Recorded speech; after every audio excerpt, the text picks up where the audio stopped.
Memory's ripples are waiting to be kissed awake by a shooting star. This arrow isn't the end, but the beginning of hope. Memories.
As I bid farewell to High Sealants at the vortex of Genesis, I noticed something strange about the Time Core Flame, and was immediately dragged into the Memoria Tide of Oblivion by Evernight. She was once the hidden power that March manifested by sacrificing all of her memories. Yet now, she harbors other secret intentions in her heart. Meanwhile, Dawn Hung warped back to the Express via Spirit Warp Jump, only to discover a Memo Snatcher invasion. Everyone then realized that the Remembrance's forces had already permeated Amphoreus and blocked outside intervention. To establish contact with me, Dawn Hung was determined to return to Amphoreus immediately. After waking up in the false Trailblaze, I managed to escape with help from Cyrene and Sunday. Unfortunately, Evernight held absolute control, causing me to fall into the Memoria Tide once again. However, Black Swan took this opportunity to quietly approach Evernight. Dawn Hung returned to Amphoreus and beckoned the heroic spirit of Finan with divine blood. The destruction, descending from the sky, pierced through the memory zone and discovered the most hidden corner of the world.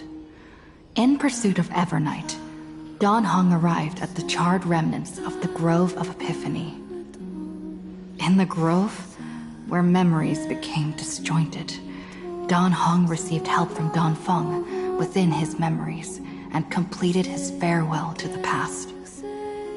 In their final moments, the Earth demigod Terravox entrusted all their duty and authority to Dawn Hung. With this newfound strength, Dawn Hung found me within the Memoria Tide. We entered the Nameless Titan's great tomb and discovered its secret. Across the 30 million cycles of eternal recurrence, every incarnation of Cyrene had come here, offering herself to the Remembrance. With Black Swan's help, we found Evernight in the depths of the Great Tomb. When all seemed lost, Evernight was captured by March's camera and trapped within the memory maze of Ides Elysiae. After several lengthy conversations, March and Evernight reached an agreement. Evernight returned March's memories, and March finally returned to our side. With every condition for the Era Nova fulfilled, we returned to the depths of the Great Tomb and initiated the final Era Nova ceremony.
turn over this eternal page.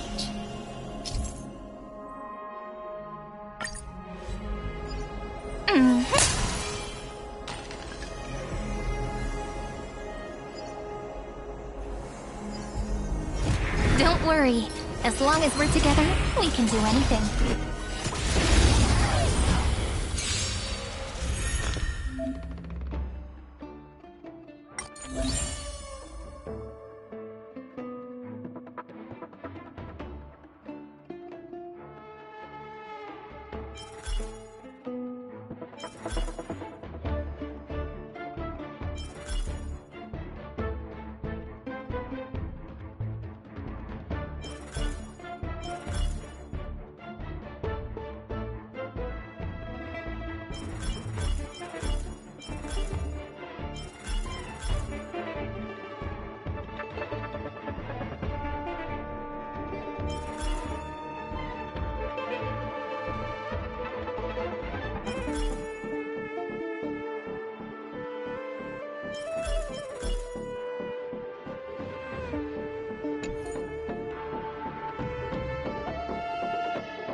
Everyone's been waiting for us.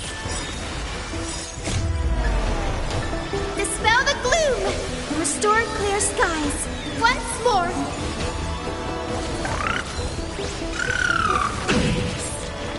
Endless flowers.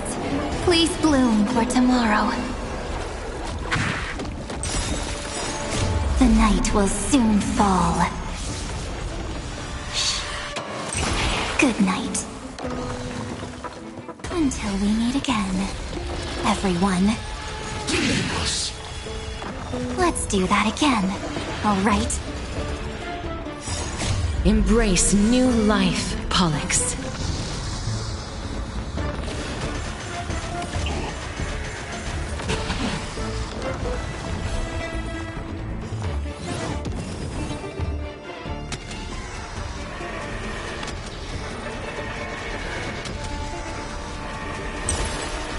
I only wish that death may protect us. We do need some sunshine.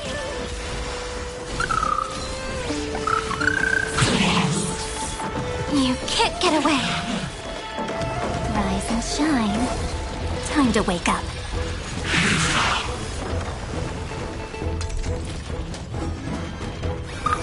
Everyone's been waiting for us.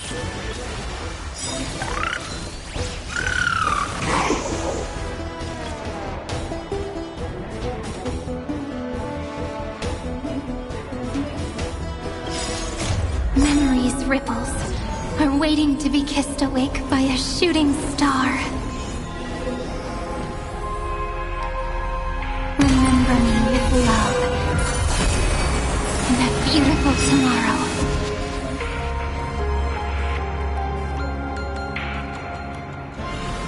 May life and death sprout new buds.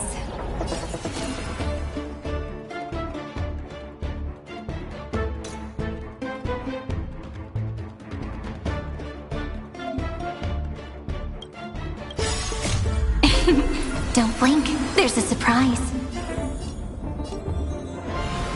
May time watch over the Evernight. Cleanse hatred with love. Dispel the gloom. Restore clear skies. Once more.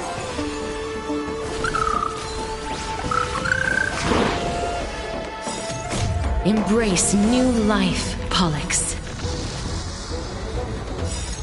The night will soon fall. Shh. Good night. Take our answer! Until we meet again, everyone.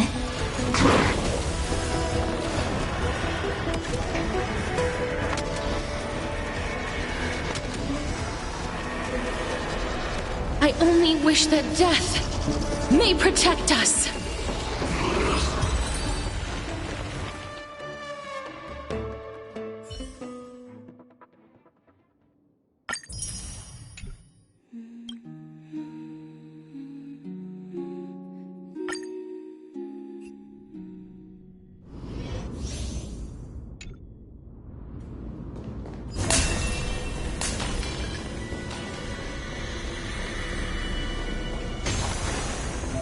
Emerge from your cocoon.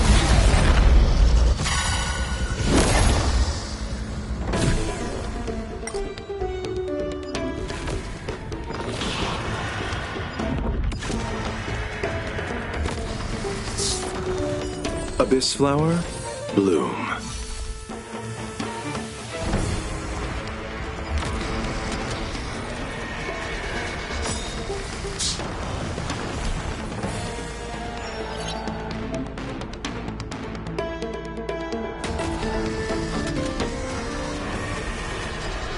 I only wish that death may protect us.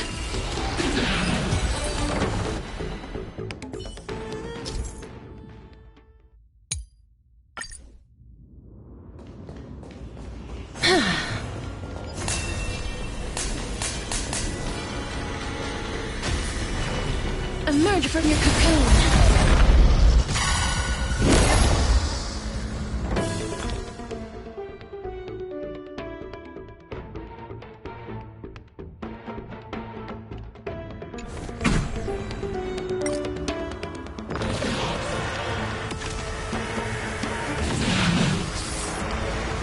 Receive divinity.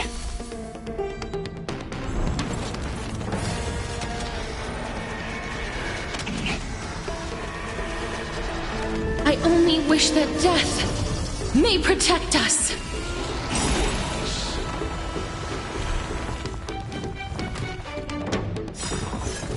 Just you wait. Ready, set! Fighting the west wind, away we go! The dead will return! That which is seized must be repaid. Away and take off together! Good! Come to pass. Huge news! Ready, set! Fighting the west wind, away we go! Come on, I choose you. Abyss flower, bloom. Please, wilt here. Embrace new life, Pollux.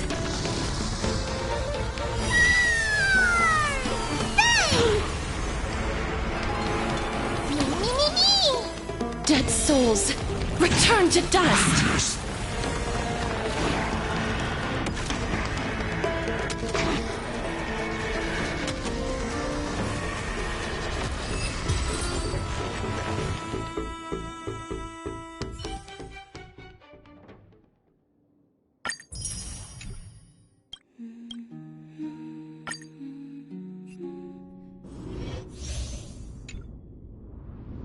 Light a leap for it!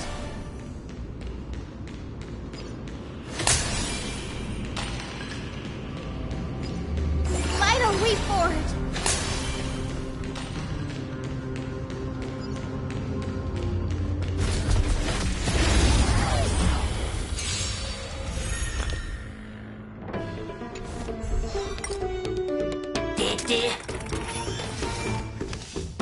We can do it all. Everyone's been waiting for us. Dispel the gloom. Restore clear skies. Once more.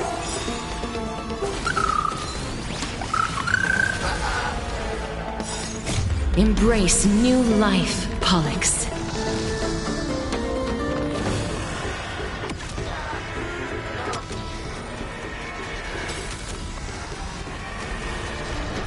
I only wish that death may protect us. Me! I grant you this, as you wish. Enjoying yourself?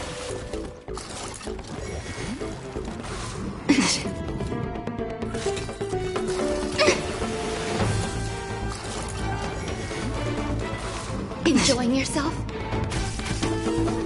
All things are as one. Will be swept away. by the wind of time.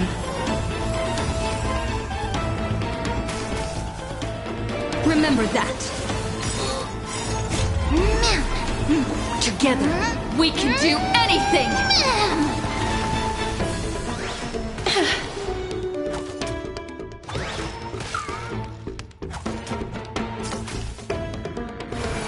We do need some sunshine.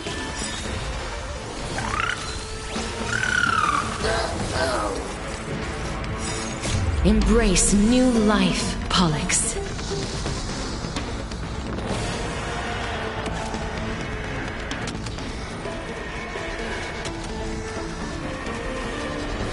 I only wish that death may protect us.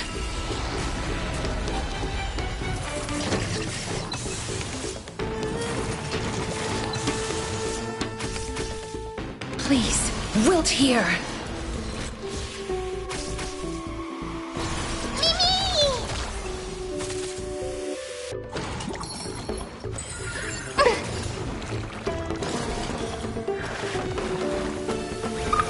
Everyone's been waiting for us.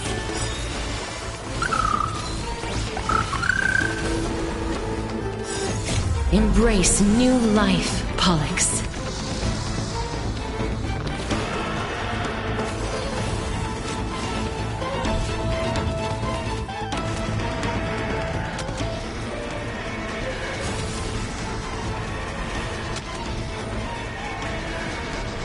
I only wish that death may protect us.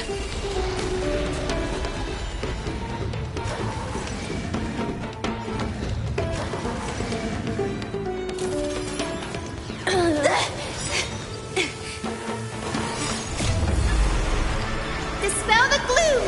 Restore clear skies. Once more.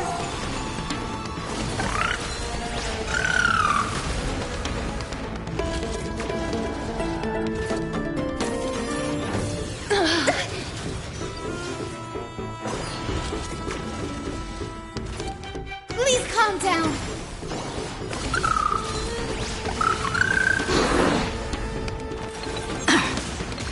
I grant you this, as you wish. Embrace new life, Pollux.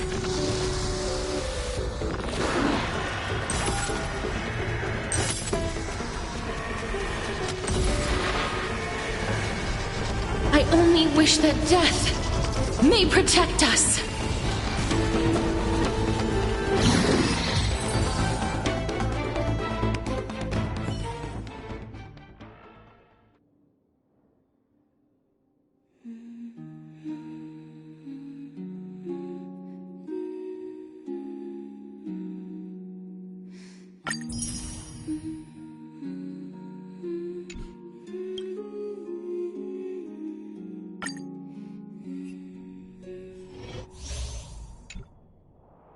Crowfeather stealth. Crowfeather stealth.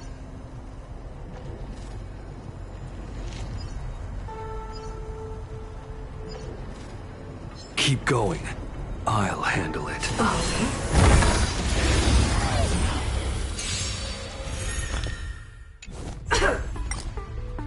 The moment of opportunity comes!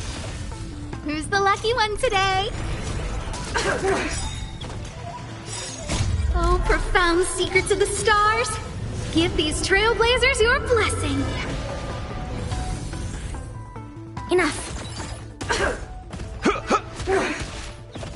Darkness, charge! A gift from the stars. Inputting commands. Whoa. Net markers activated. Time for good old counterattack. Darkness, charge! Where the wind whispers, you cannot hide! Darkness, charge! Who's the lucky one today? Darkness, charge! Ready for another? The night follows you like a shadow! To be reborn. vines and veins!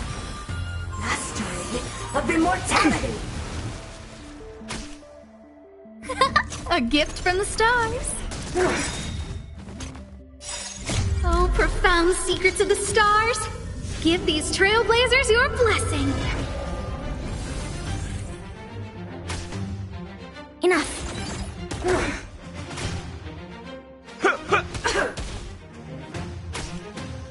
Who's the lucky one today? The moment of opportunity comes! I'll contain them. Net markers activated. Time for good old counterattack.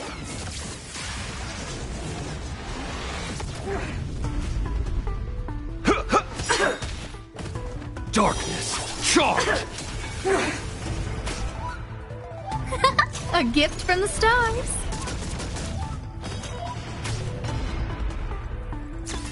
Oh, Let's kick things off with you! Darkness, charge! Who's the lucky one today? ready for another? Proud to be reborn.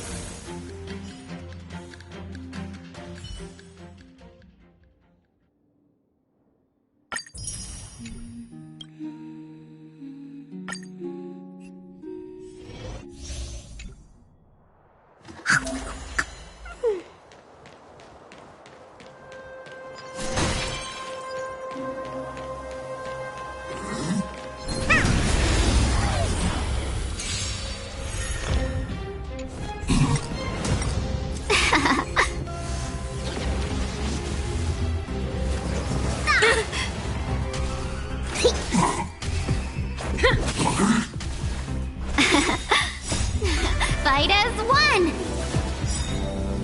Rules are made to be broken.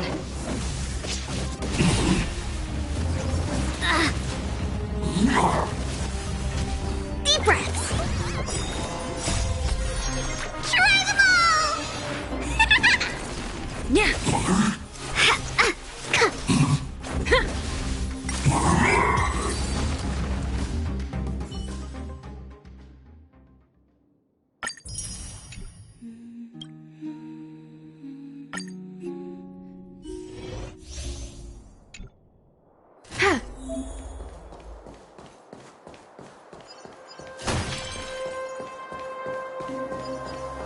Was I saying things?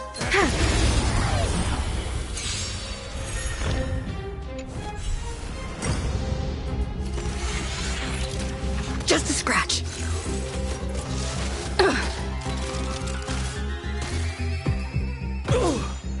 Inputting commands. Whoa! Net markers activated. Time for good old counterattack!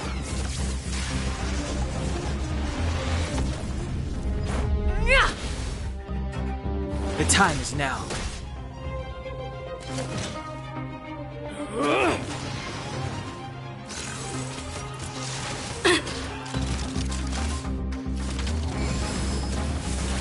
This, that, and...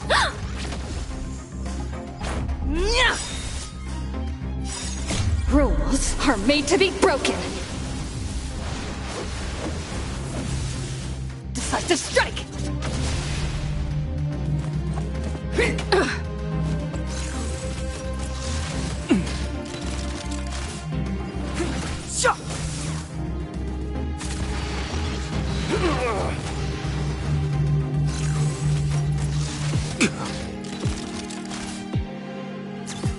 Oh! Battle!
Show me some of that trailblazing strength again.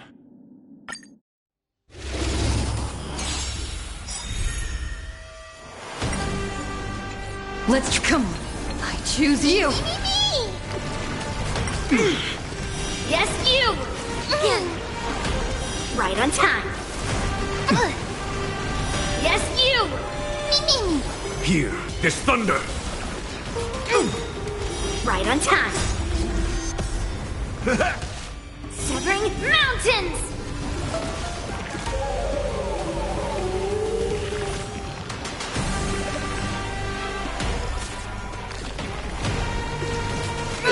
Trifling. Yes, you!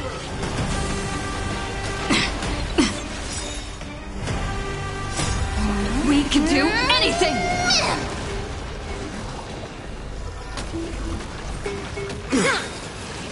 Right on time.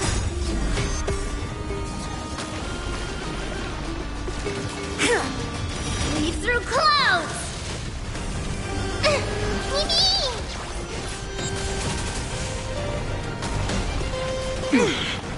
Yes, you! My friends? Indulge yourselves!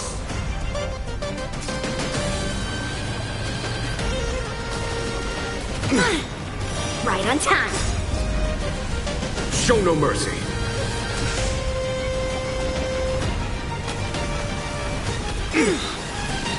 Yes, you! Descend to Earth!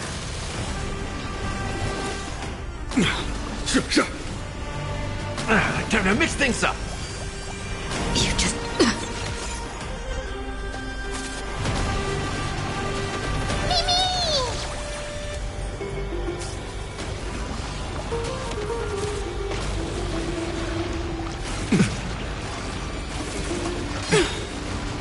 Right on time. We can do anything!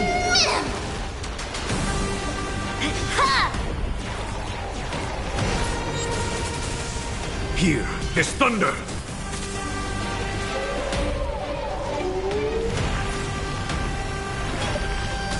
How's this taste? You just...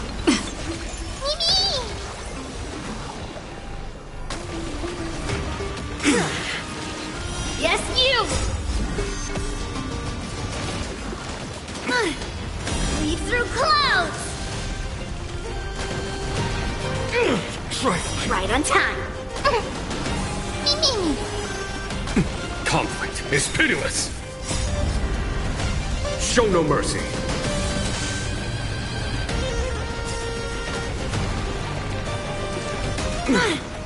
Yes, you!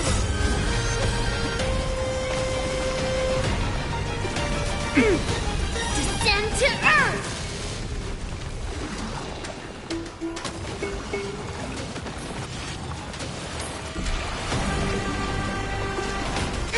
Trifling. Right on time. My friends? Indulge yourselves! We can do anything! Yes, you! Right on time. Leave through clouds!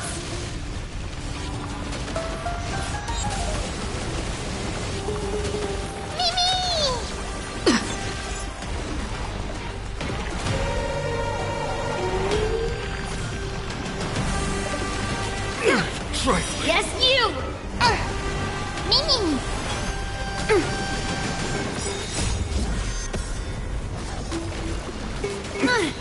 Descend to Earth!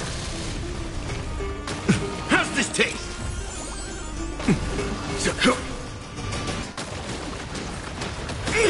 Trifling. Right on time. We can do anything!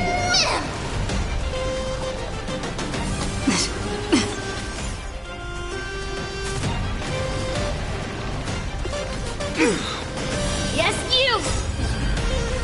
Show no mercy.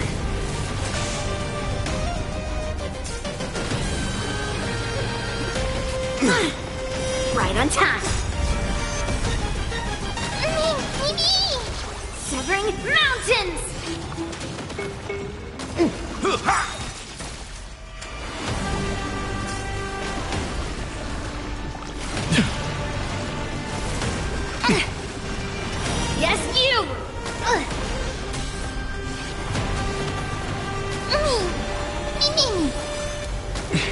it? My friends?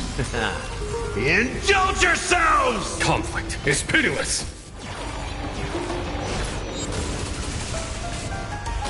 I'm still here.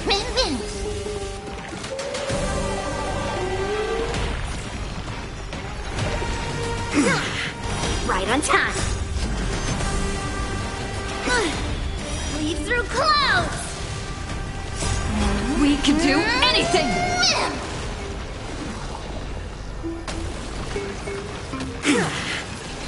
Yes, you. Mimi. It ain't over. Here, this thunder. Show no mercy.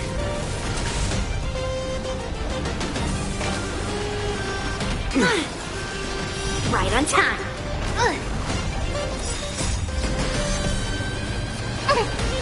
Mimi. Descend to Earth.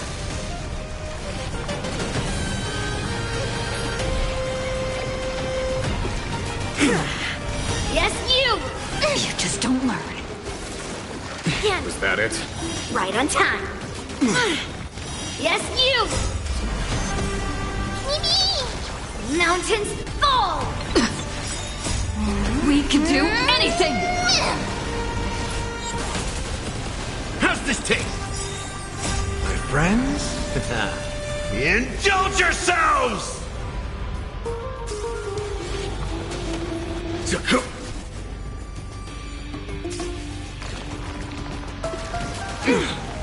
Right on time.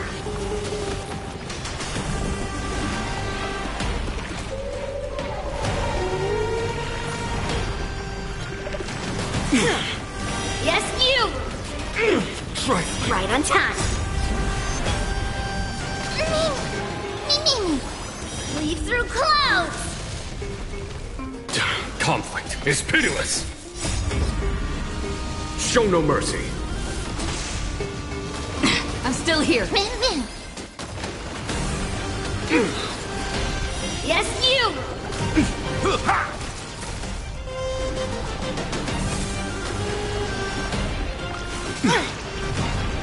Right on time. Yes, you!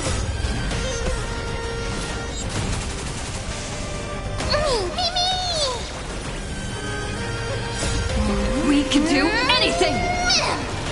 Severing mountains!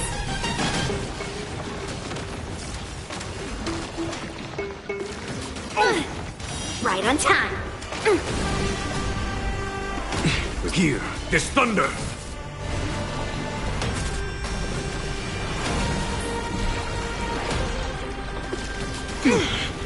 Yes, you! Mimi!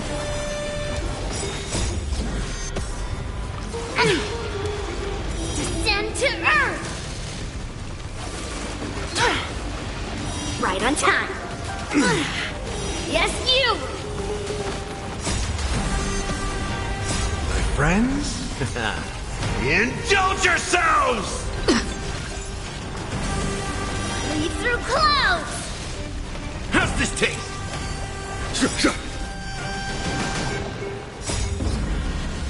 Show no mercy.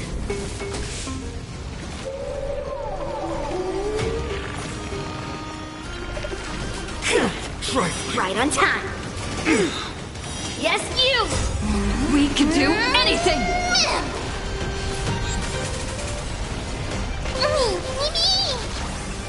You just... I'm still here.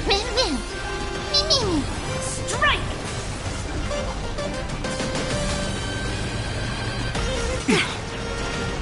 Right on time. Descend to Earth!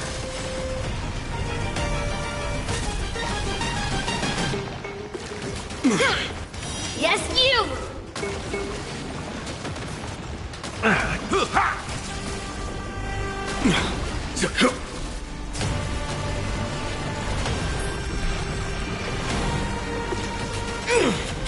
Right on time. My friends? Indulge yourselves! Leave through clouds! Yes, you! Right on time. It ain't over. Conflict is pitiless! Show no mercy.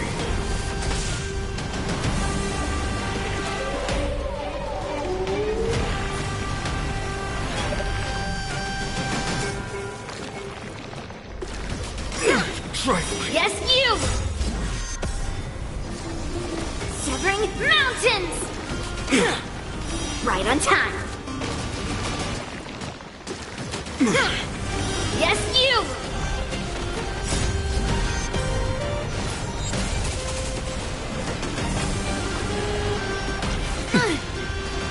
Descend to Earth! Right on time.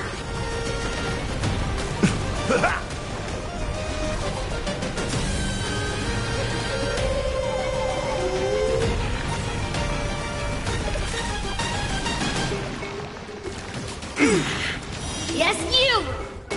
Here is thunder. Trifling. Right on time. Lead through clouds! My friends? Indulge yourselves! Strike!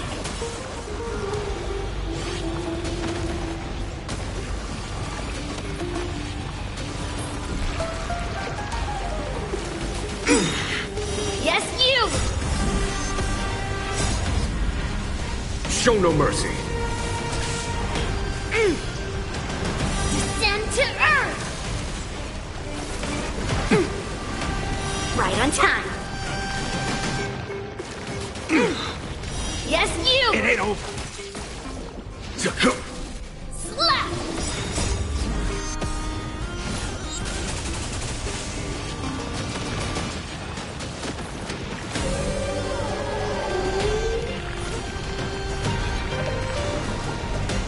Lead through clouds! Right on time.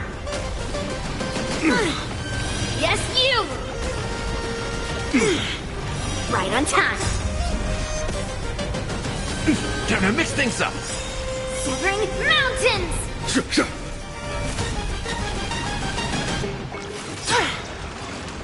Yes, you! Show no mercy.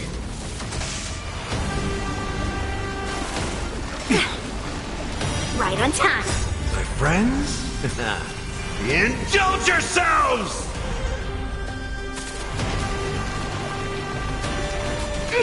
Trifling. Yes, you! Again.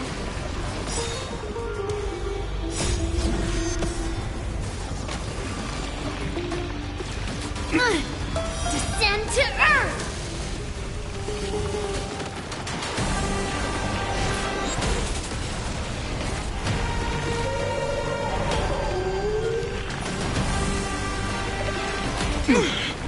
Right on time. Trifling. Yes, you!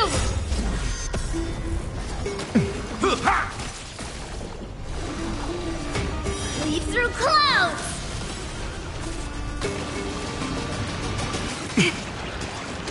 Right on time. Was that it? Yes, you! Here is thunder.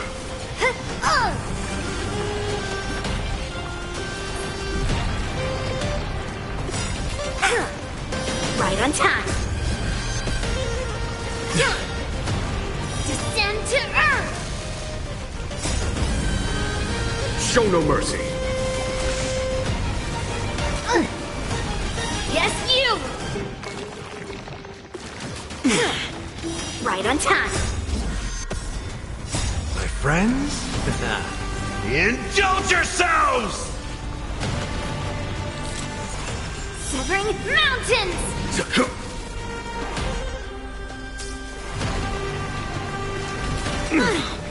Yes, you!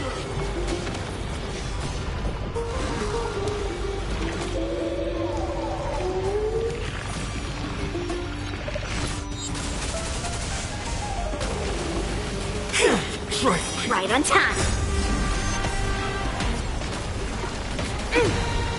Lead through clouds! Trifling. Yes, you! Right on time. It ain't over.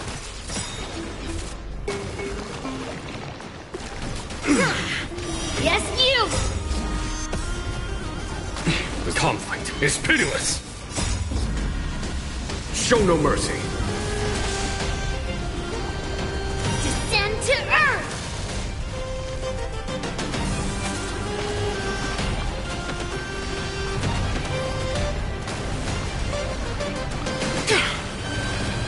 Right on time. Yes, you!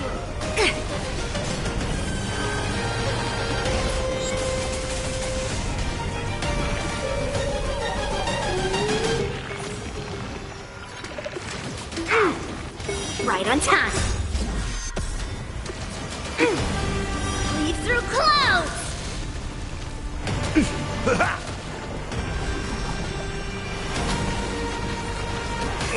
Trifling. Yes, you! My friends? Indulge yourselves! Here, this thunder.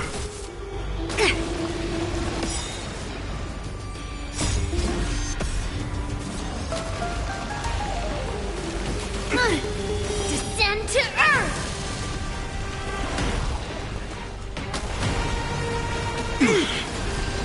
Right on time.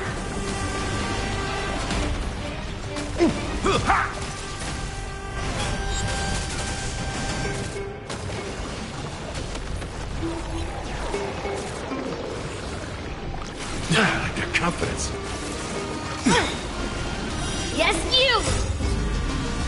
Show no mercy.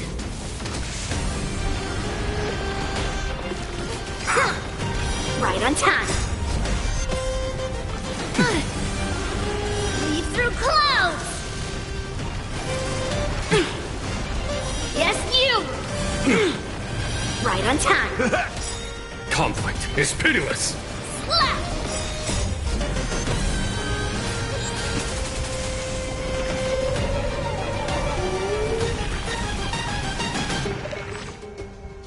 Severing mountains!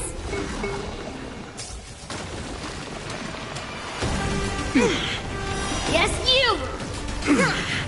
Right on time. Trifling. Yes, you!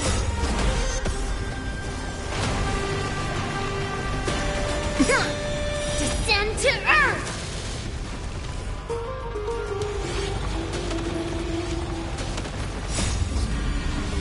Show no mercy.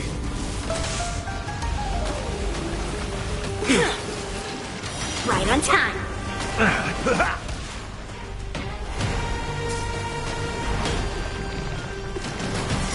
Trifling. Yes, you! My friends? Indulge yourselves! Here, this thunder. Leave through clouds!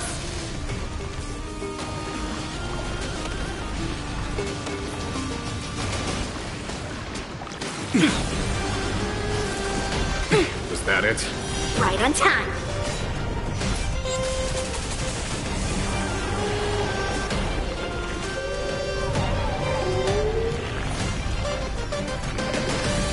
It's nothing. Yes, you! Right on time. It ain't over. Mountains fall!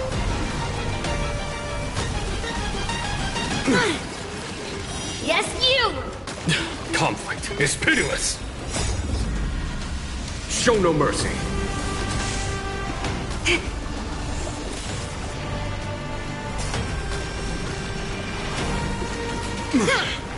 Right on time.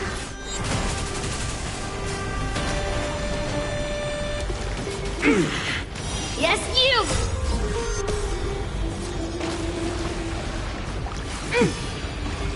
Descend to Earth!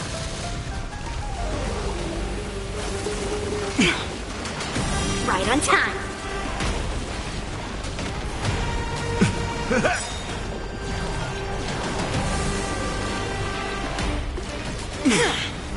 Yes, you!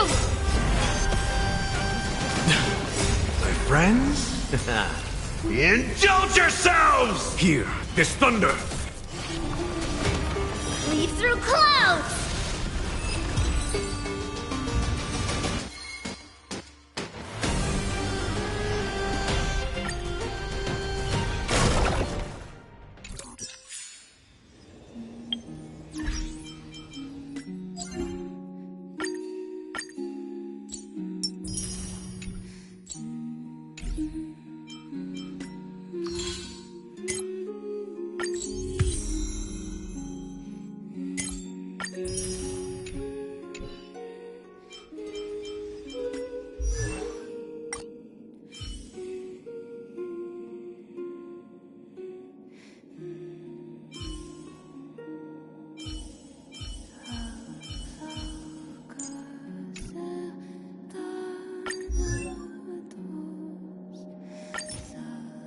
The seeds of memories shall sprout in the rain.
We can always fight side by side. No matter the time.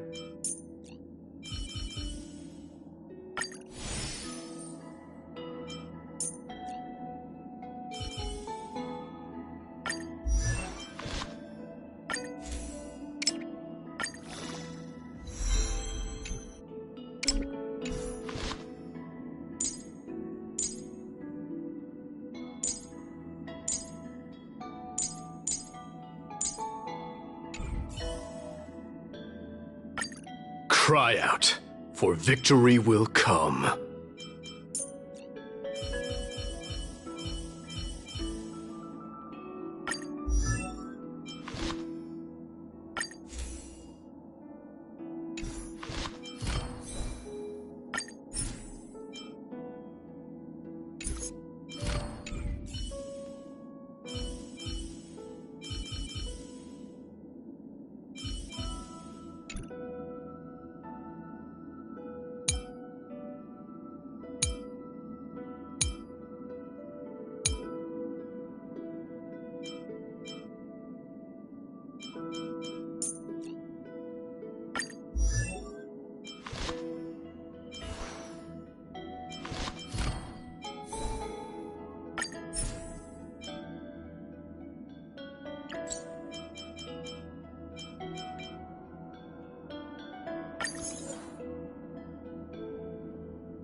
This view hasn't changed at all, has it?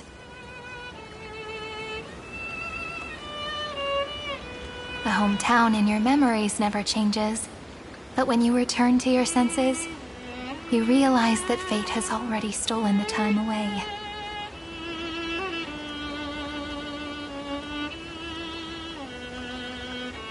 Welcome to the Trail of Genesis, friend.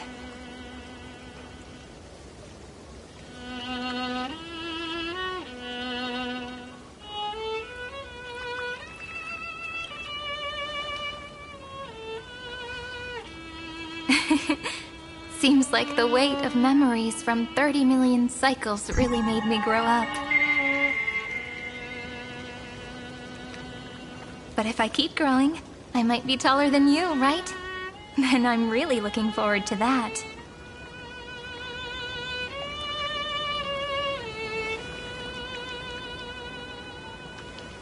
Before you arrived, I kept wondering, beyond the veil of Id Silicii, what kind of Amphoreus is being born?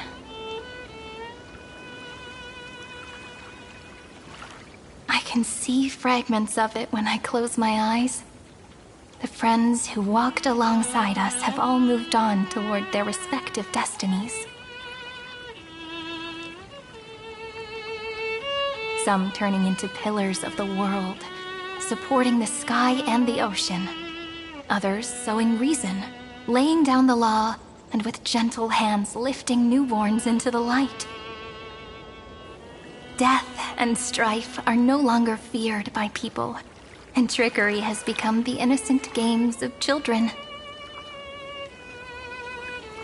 All beings living ordinary and peaceful lives, within the net woven by romance and passage. There's no black tide, no flame chase, and no destruction. The world on the other side of the sea is one bathed in sunlight.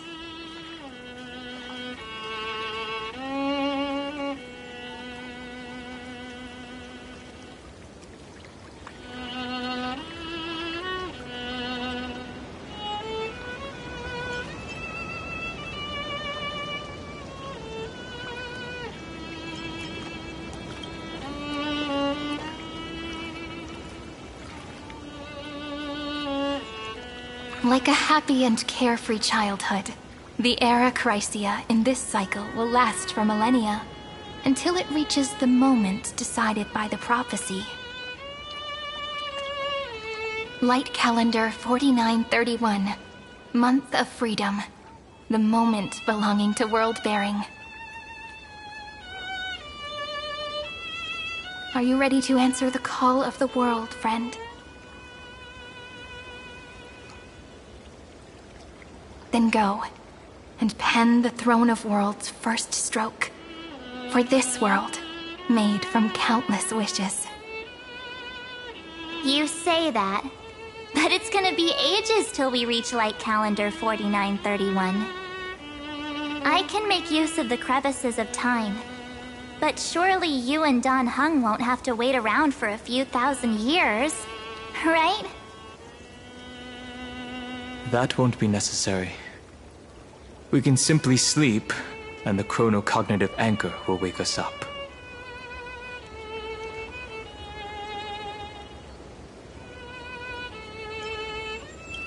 We've both become a part of the New World ages ago.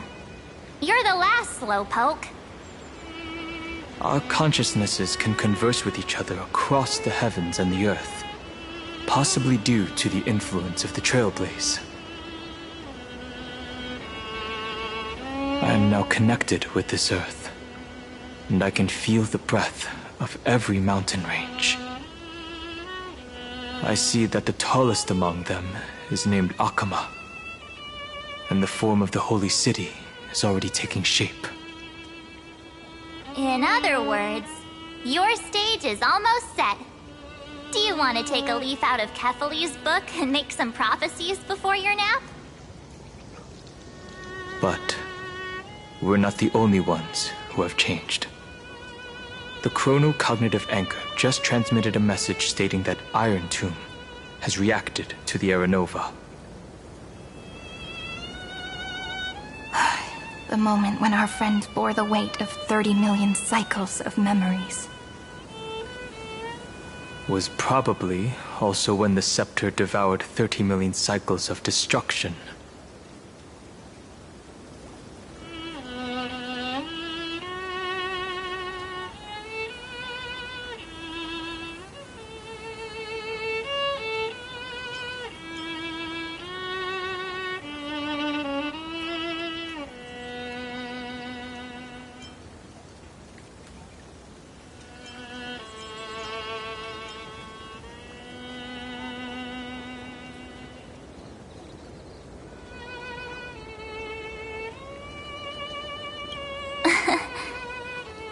You know, you don't have to shoulder this world all on your own. After someone boards the Express, the word alone ceases to exist. So as we reach the end of time, no one will be left to face it alone. Don Hung and I came here to specifically tell you that. Remember, this world is not a burden you bear alone. It's a journey we trailblaze together, alongside all of the Express.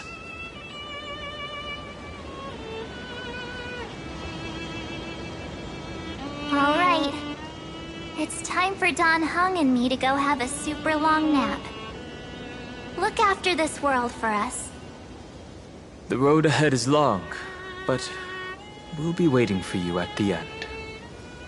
We'll definitely meet again. Let's take one more look at the other side of the sea before we set off.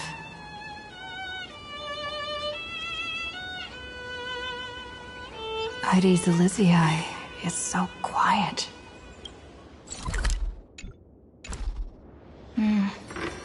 Just like how I remember. Here we are once more.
Looks good.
match for me.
that all?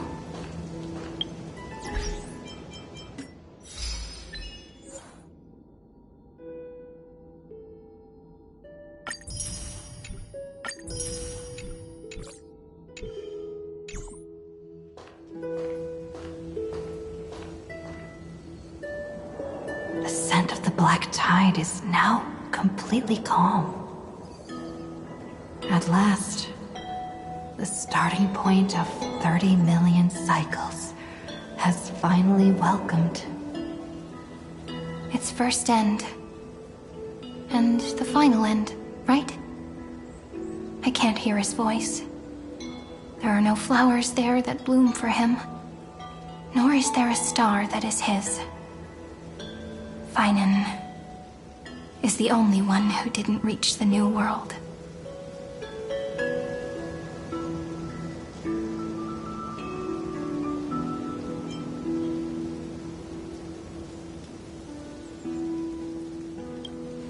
Look, the golden light that shone upon the grove still meanders between heaven and earth, like the prophecies of Amphoreus.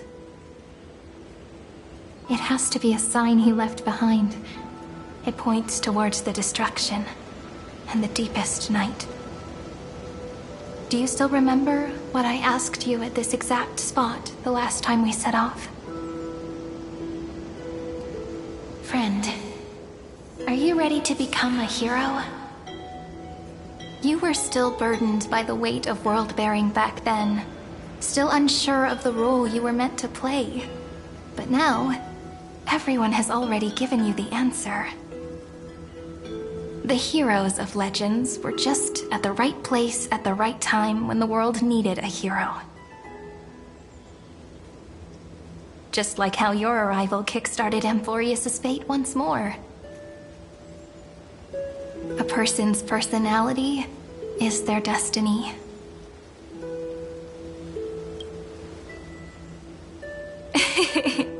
We best.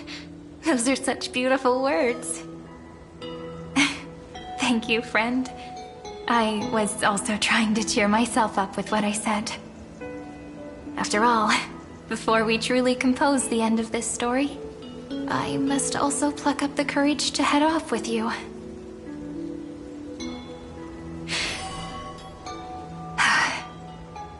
And face a memory that I have forgotten for too long, and have denied for too long.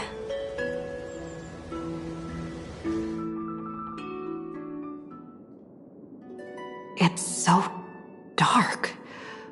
What is this place? The great tomb of the nameless Titan. The deepest recesses of memory. Also, the place where Cyrene was born.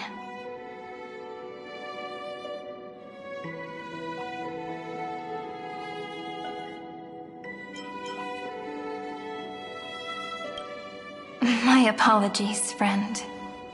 The more memories I got back along the way, the more I felt that something wasn't right. There's a sort of anxiety I can't get rid of. It's like when I was back in ID Silicii, when the reflections in the water always made me wonder, which is the real me? The one reflected in the water, or the one standing on the shore? But I finally get it now. Look, friend. The words on that wall are the answer. 1, 2, 3, 4, 5, 6, 7. Do, re, mi, fa, sol, la, ti. That rhymeless tune is the lullaby of little fairies. As always, I'll read this book to you. That way it won't just be Cyrene's memories alone. I've always thought that I was the narrator of the Flame Chase journey. But as it turns out, the narrator is also the most devoted audience.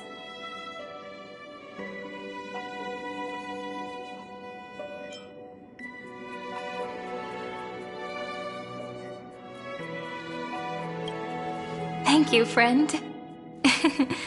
Every single Cyrene. That sounds so kind. At the moment of Era Nova, I was enveloped by the texture of memories. Within the glistening crystal, I saw countless Cyrenes, as well as countless versions of me. This is the final puzzle piece of the memories. A prison born of the erudition. A grave annihilated in the destruction. That unknown solitary god. The 13th Titan who should not exist. The first new spore. The demiurge is right here.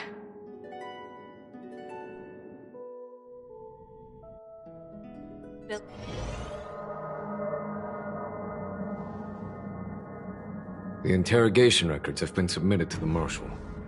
According to the Ten Lords' decree, Jing Liu and Luocha shall continue to be detained in the Shuling. But you, Merlin's Claw, have been reluctant to end the transmission. Do you wish to reminisce with us? Or is there something else on your mind that you're just desperate to get out? You're quite calm, Jing Yuan. The Alliance only authorized the Law Fu to be deployed for this Iron Tomb operation. They say the Seer Strategist's wisdom shines like a beacon. So why can't you see things clearly now? Look who's talking. I didn't vote against it, did I? But, with enemies all around us, even a child knows the Marshal needs to keep a few Xianzhou ships in reserve, just in case. Whoever volunteers first is the Marshal's pick. If you have to ask, I'd say this outcome plays right into Jing Yuan's hands. Like it or not, there's no way we're letting the Law Fu take the lead in this battle. Oh my, Merlin's Claw. Are you afraid the Law Fu might steal the Yao Qing's glory? This is no laughing matter. Between the Stellaron crisis and the War Dance ceremony, though the chaos has settled, rumors and speculation are only growing by the day. With Elder Huaiyan around, those with ulterior motives won't be able to stir up any trouble. But once the Law Fu gets their hands on the Golden Blood, it'll be a whole different story. With the kind of person Jing Liu is, and her connection to you, I don't need to spell it out. There are countless ways this could be spun into something bigger. You're overthinking it, General Fei Shao. When I volunteered for this task, I never expected unanimous support from the Alliance anyway. The Law Fu will seize the Golden Blood and redeem itself. That'll be our first win. Then we'll leverage this Golden Blood in the negotiations. Our second win. These two wins for the Law Fu will make all three of us happy. And that'll be our third win. Look, if this were a Skyfaring Commission deal, we'd be rolling in money, wouldn't we?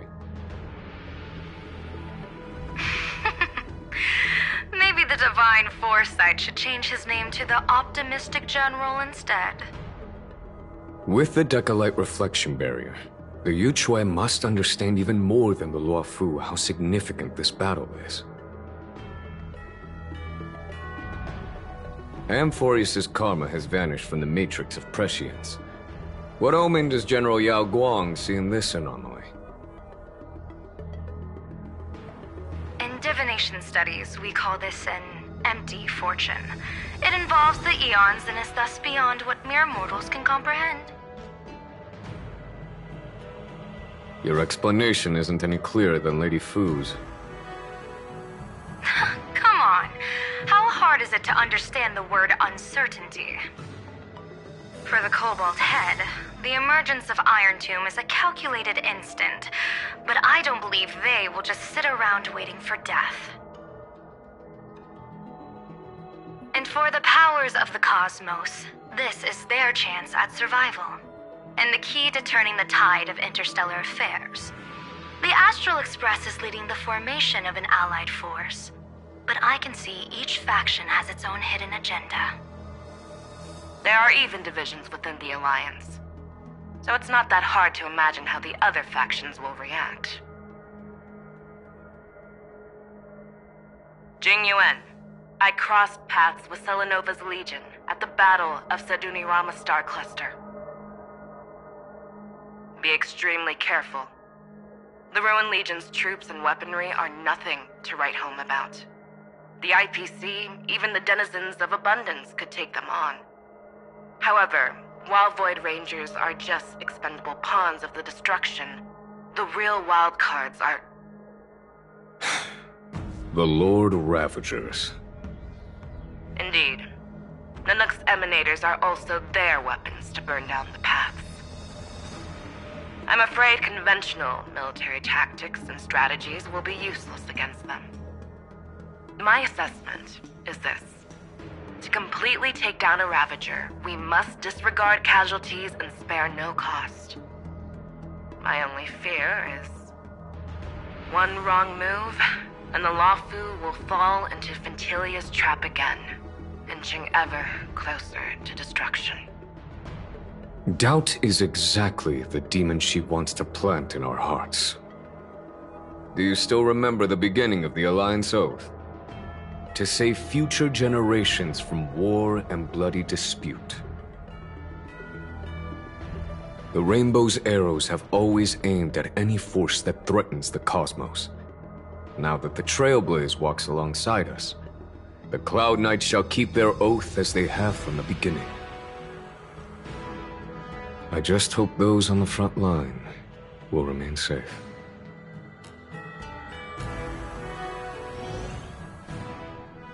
The chronocognitive anchor is sending a signal. Everyone, time to move out. Did she and the others make it? Let me go over the plan one more time just in case. You'll enter Amphoreus, reunite with your 3 separated companions, and try to locate Iron Tomb from within the world. Who are you taking with you? The fate of the universe hangs in the balance. We can't afford any slip-ups. I suggest everyone, except Pom-Pom, join the fight. We do need to be prepared for all possible contingencies. I have no objection to this. I'll do whatever I can. Meanwhile, Screwy and I will continue attacking the Demiurge Matrix. That is, the Scepter's kernel from the outside. With our 2-pronged attack, we'll turn this hunk of metal into scrap for sure. Now we just wait for those 2 to get back.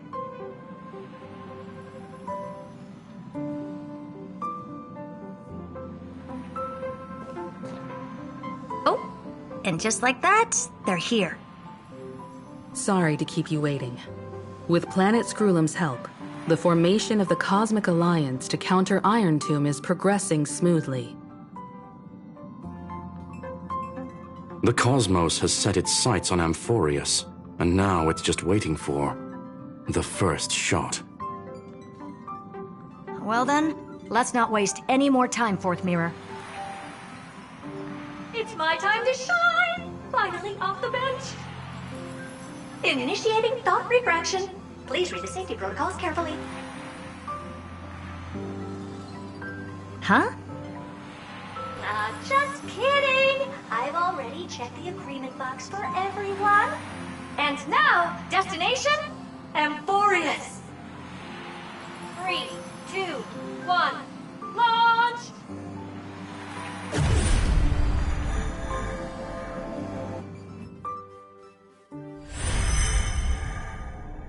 The flow of Memoria is so heavy here. Unlike Panagoni's dreamscape, this place has built up a true epic measured in millennia. The vortex of Genesis, where all myths begin and end. And in this new world created by the Nameless, the infinite cycles have been broken. Let's set up the Trailblaze beacon and establish contact with the outside world. I'll leave it to you then. It'd be better for me to not show myself in front of the Garden of Recollection. And, Mr. Sunday, you probably shouldn't show yourself either. Agreed. The Astral Express has landed. If you receive this message, please respond immediately. Over. This is the Xianzhou Alliance. Communications normal. Interastral Peace Corporation. Communications normal. No response from the Galaxy Rangers. Not surprising. But I didn't expect the family to also stay silent at such a critical moment. That's a pretty blatant disregard from the family for Penacony's independent director, I'd say. Long time no see, Miss Himiko. It's been quite a while, Madam Jade. The significance of this battle rivals that of the campaign against Sulo. Only through victory can we disperse the shadow of Iron Tomb that looms over countless worlds. The 10 Stonehearts shall spare no effort for such a grand mission for the preservation. Madam Jade led the Intelligentsia Guild in conducting specialized research on Iron Tomb's past activities. The bad news is, the collapse of the Erudition won't just affect inorganic beings. You mean Iron Tomb can infect organic life, too? Well, the good news is, so far, its effects on organic life are under control. The infection progresses slowly, and the resulting neuropathy is non-fatal. In any case, the IPC can guarantee targeted vaccine coverage within 48 system hours in all star zones within the medical system. What about other star zones? At a time like this, are the followers of the Firmament Arbiters still trying to make a profit? I remember you, Master Diviner. Your performance during the Third Denizens of Abundance War was quite impressive. Please rest assured, all worlds can purchase vaccines from the IPC with a humanitarian discount. That's the current policy at the very least. But, if the Xianzhou Alliance is willing to assist with the IPC's assets in Epsilon and other star systems, we'll have more cards to play when reiterating to the board the necessity of deep cooperation. It makes sense, since Interastral Peace Entertainment's headquarters is in Epsilon. But why are all the other worlds on the list? Places that the Elation has visited? Think of it as a long-term investment. Please understand that everyone at Pierpoint is swamped with Iron Tomb work, especially the Marketing Development Department. At this rate, even the 10 Stonehearts can only do so much. Having some assistance from the Alliance would surely benefit the entire cosmos. Wouldn't you agree? As an old Xianzhou saying goes, those who succeed should help all under heaven. Your proposal must be decided on by the 7 Arbiter Generals. I'm just here to relay the message. In times of crisis, the Luofu will not hesitate to help those in need. However, the prerequisite is that the IPC must unconditionally assist the Alliance with emergency rescue operations in the disaster area. Of course. In the name of preservation, all for the Amber Lord. Thank you all for your selfless dedication.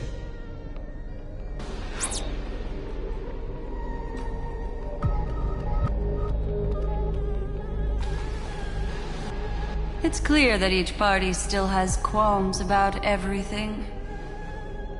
The clash between destruction and erudition isn't just about the fate of the cosmos. It's a moment for all factions to reshuffle their cards. You can never be too careful when battling a Lord Ravager. All are equal in matters of life and death. In any case, we can only hope for the best in all that's to come. It's about time we dive into the vortex and see what Amphoreus looks like on the inside. I wonder where she and the others are right now.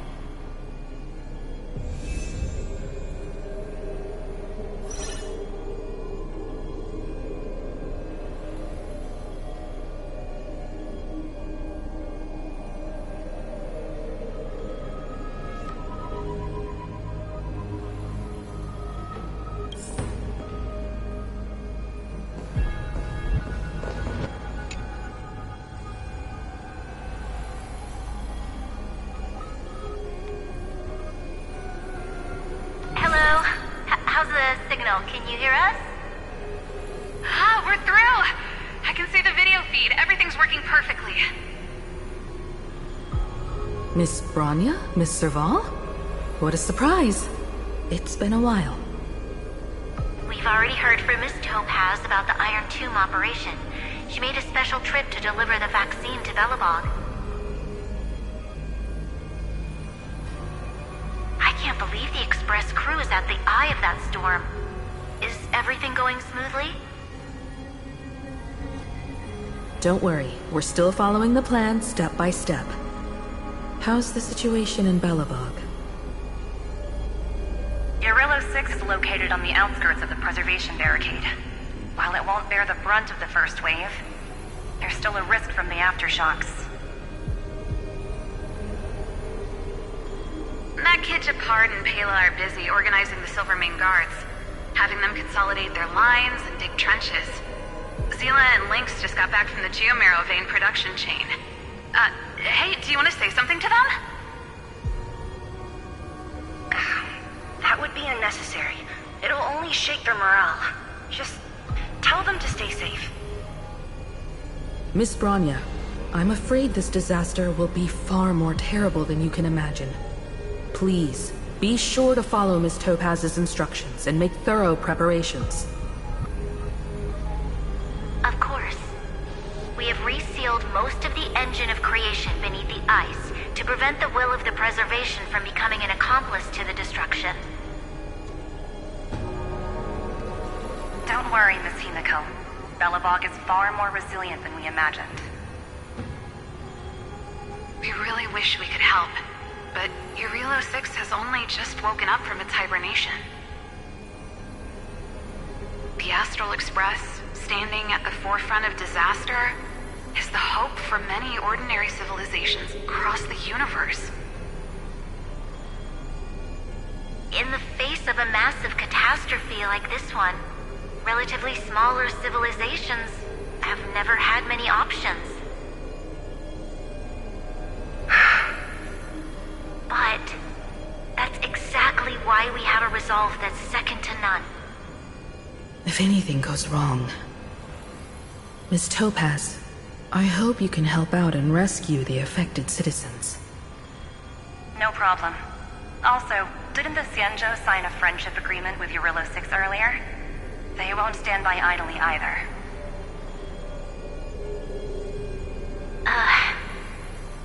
I appreciate your kindness, everyone. But Urillo 6 is our home. We will defend it to our last breath until the last Belobogian falls. Miss Bronya.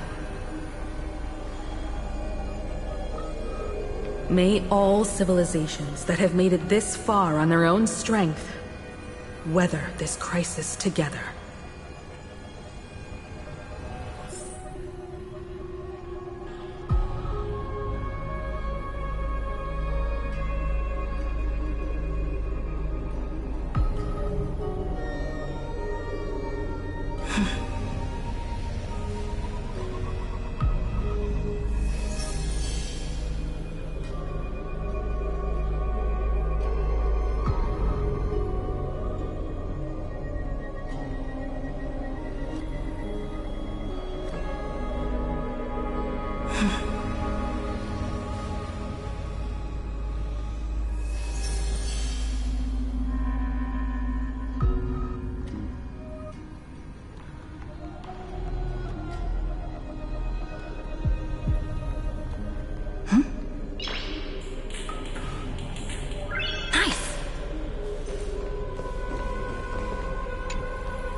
Arbiter Generals have reconsidered the current situation, and I'm here to relay their message.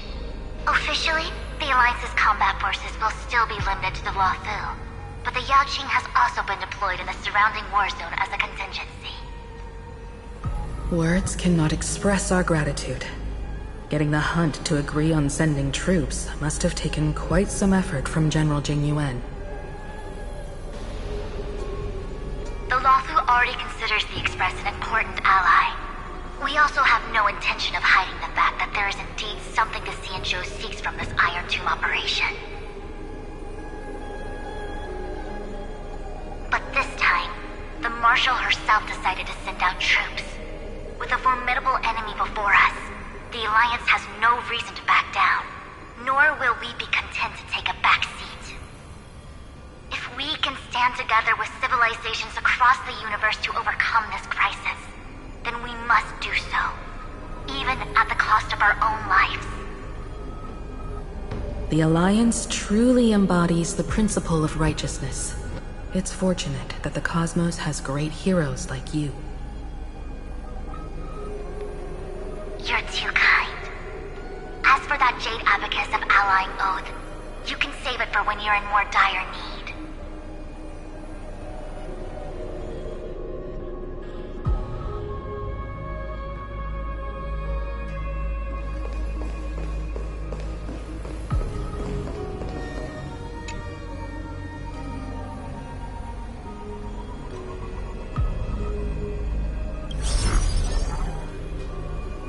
To inform you, Miss Himiko, that even the Strategic Investment Department is constrained when it comes to the Iron Tomb issue.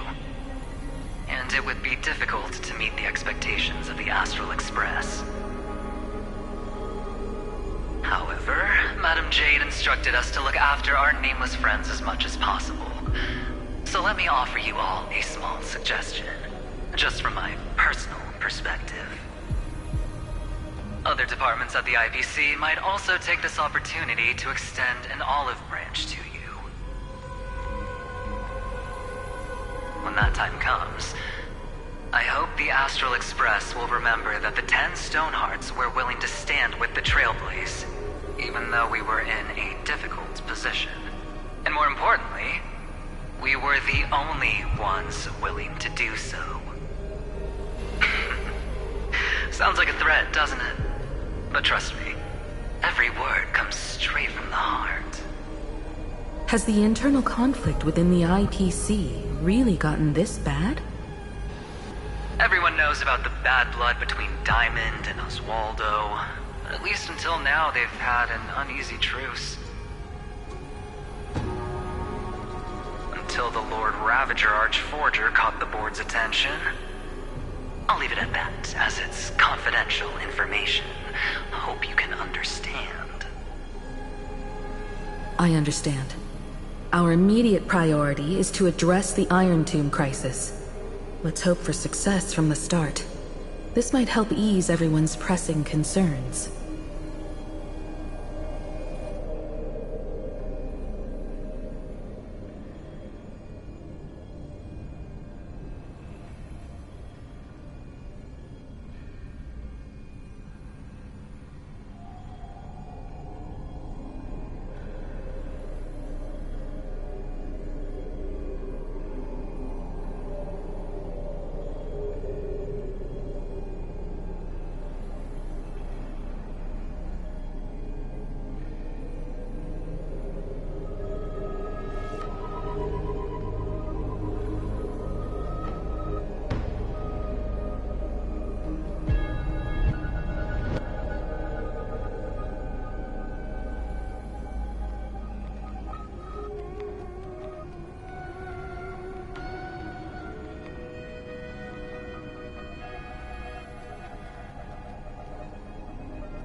Of course, we would never know the Ranger's comings and goings.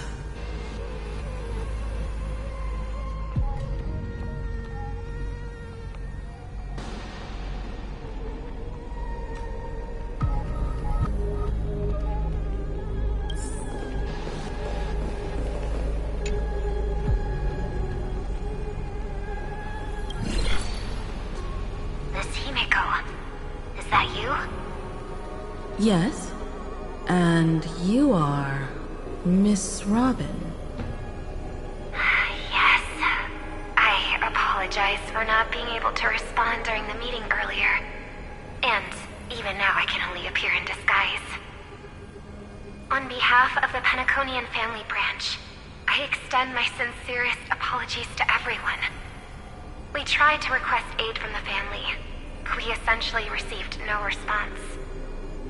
I've heard about the internal conflicts within the family. Miss Robin, there's no need to apologize. Every bit of strength is precious at this moment. Thank you for understanding. The good news is, since you're one of the shareholders of Penacony, the family heads have agreed to allow me to lead all Asdanian tuners to the front lines. My charitable foundation will also do as much as possible to provide support in this battle. They'll ensure that proper arrangements are provided for those wounded on the front lines, and for residents in affected areas. Miss Robin, I'm beyond moved by your spirit of self-sacrifice. The Astral Express would also like to make a promise that we won't leave any companion behind.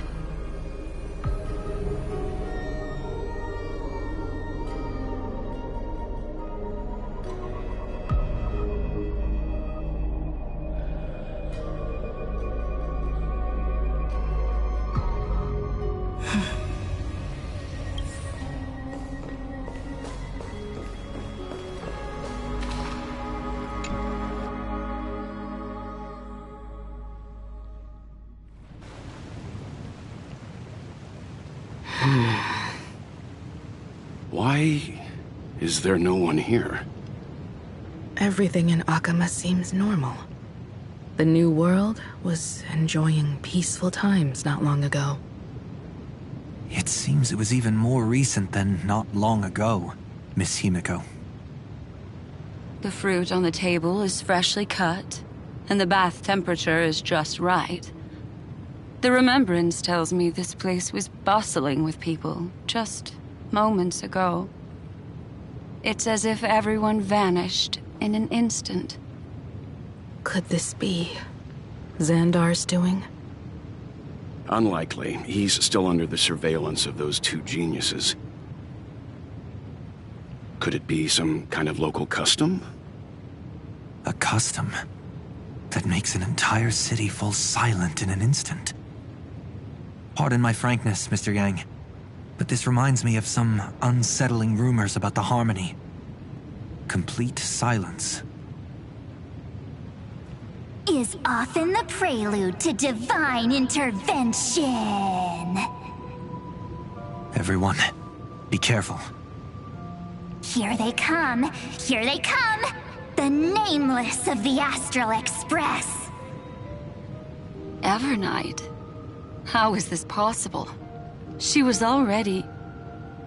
We are the Chroniclers of Time, and we do not fade away. Finally, the last Era Nova has been completed. What did you do to the residents of the Holy City and the three Nameless? I didn't need to do anything. The remembrance will ultimately become the substance of the new world. Now, they are no longer the trailblazers you once knew, but gods who permeate heaven and earth. The 12 Titans who guard Amphoreus.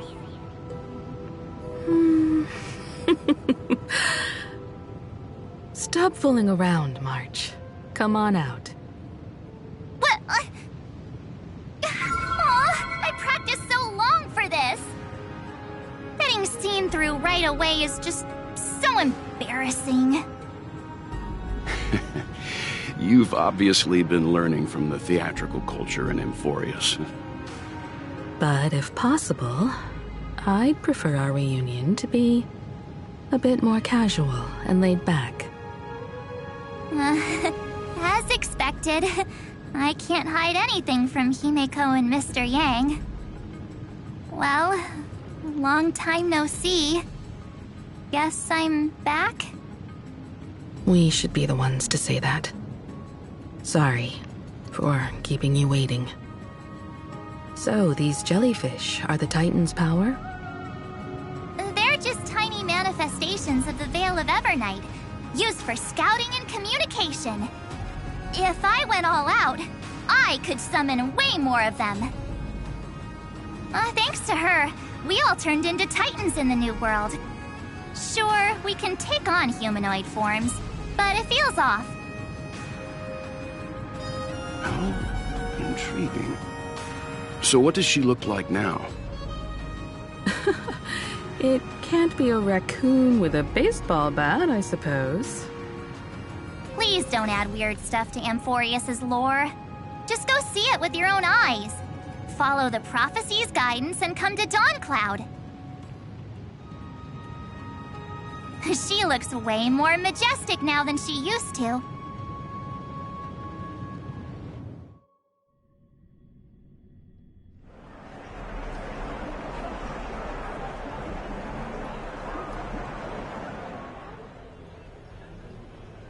Unbelievable. All the residents of the Holy City have gathered here. This isn't just a gathering. It's a pilgrimage. The people's expressions are resolute, devout, as if waiting for a miracle to descend. That colossal deity is her. She has become the pillar of the world. Surprisingly authentic. Being this serious is quite unlike her usual style. Those people didn't disappear. Instead, they've answered the call of the prophecy and come to witness her awakening. Our good buddy now bears the weight of the entire world, and every breath they take is intertwined with Amphoreus' destiny. Awakening? Has she fallen into slumber? Yeah. After all, with such a huge time dilation between inside and outside the scepter, this was the only way we could wait for everyone. Time watches over yesterday. Earth guards today. And when the Trailblaze steps into Amphoreus once more, the slumbering deliverer shall awaken. And then, bring the prophecy of tomorrow to this world. Come on, everyone! Let's get closer to her! Watch how the world-bearing prophecy changes this world!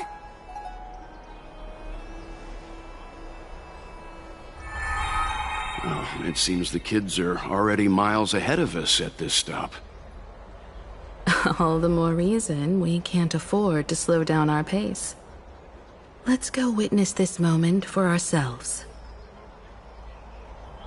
Majestic. Speaking of which, I once caught a glimpse in Sleepyhead's memory of her transformed into a towering Tathalov. Could it be? No way. That was just a nice dreamscape. Ugh, at least nice for her. If they are the throne of worlds who bears the weight of this world, perhaps they could guide a traveler still wandering among the stars. Hey, since when did you get all pious? Her advice sounds pretty silly sometimes, you know. The so-called fool and the world are merely a step apart. Teaching us to find erudition amidst imperfection. Praise be to Helectra, chalice of plenty, for you brew the ocean into sweet wine, dispelling nihility with every toast at the feast. Praise be to Eye of Twilight, for the rainbow you cast turns the light of both dawn and dusk into the glimmer of preservation. Praise be to Cyphera, Coin of Whimsy. For your every flip reflects the possibilities of destiny, letting the tricks of elation illuminate the path to dawn. Praise be to Mightymost, Lance of Fury, for you are the strife that pierces through hatred and cruelty, and the eternal glory of the hunt. Praise be to Castorus, Hand of Shadow, for you gently ferry the crossing of death, so that it is no longer an end in equilibrium, but a peaceful journey home. Praise be to Dan Hum, Pillar of Stone, for you are a mountain range and the backbone of permanence. Your silent form paves our path across the earth. Praise be to March 7th, Veil of Evernight, for you safeguard time for us, weaving remembrance into stars, to be embroidered upon a boundless dress. Citizens, behold! Our last Titan, the world-bearing deliverer, is about to awaken! Oh, ancient god!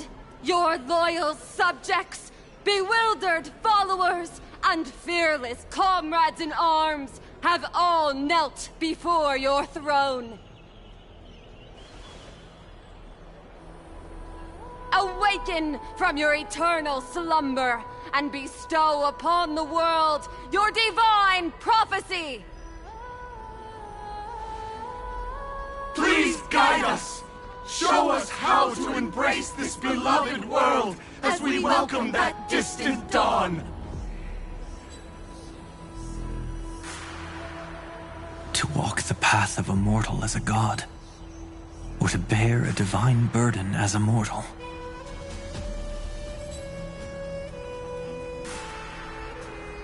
She will give us the answer.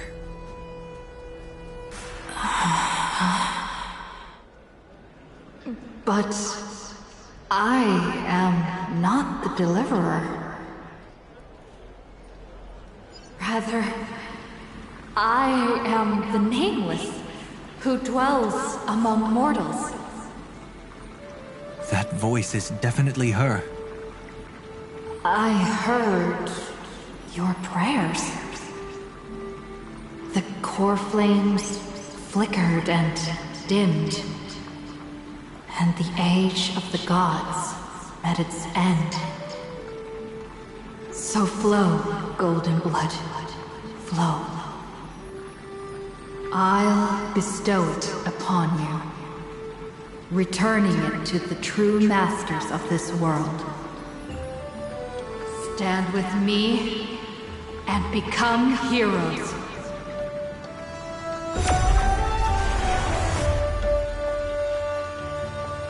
Is this? Yes. It's the miracle she brought to Amphoreus. Of course, it would manifest in the form of the Trailblaze. Golden blood, raining down like a storm! The prophecy has descended, and the Titan commands us not to be supplicants, but to become heroes of rebellion! To face that destined calamity, the destruction, head on! The prophecy of the Deliverer means nothing to me now. It belongs in the hands of someone far more fitting. Someone like all of you. In the name of Kozlana, let us depart and march towards the light. It's neither protection nor salvation. As always, there's no need for totems or myths. Humanity's most primal faith is that instinct named survival. Let's go, everyone. Someone has already sounded the horn of departure. Explore, understand, establish, and connect. Together, let us blaze a trail for the destiny of this world.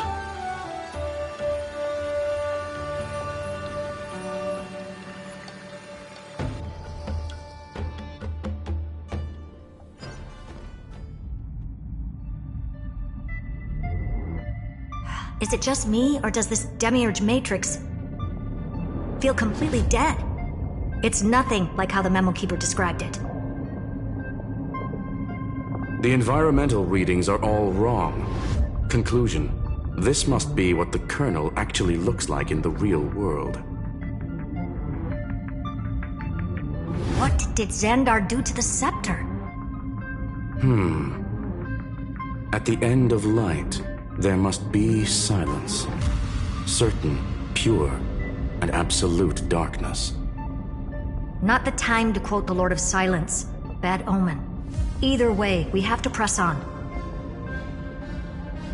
Until we uncover the truth behind the 13th Titan. The buried past is the key to stopping Iron Tomb.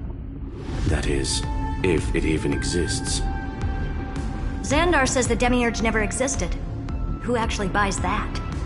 You can erase the records, but not the truth. It vanished too cleanly. No traces. Like someone's yelling, "Look, there's nothing here." Too bad I'm the type who can't resist digging deeper. Looks like I'll be counting on you again, Screwy. Let's tear the system inside out. Always happy to help. But as your academic partner, I have to ask. Herta, what if we fail? Let's say the demiurge really doesn't exist. Do you have a backup plan? A backup plan? Of course. If we can't find the key, we turn the lock into the key. That plan's cost is incalculable. It shouldn't even be on the table. Well, then let's hope we never have to use it. There's no point worrying about the end just yet. One step at a time. Let's go. We don't want to leave the others waiting. You brought what I asked for, right? A butterfly has to land on the branch before it can dance. We'll need a wide open platform before her entrance.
Just use that thing over there, Zag. Looks good.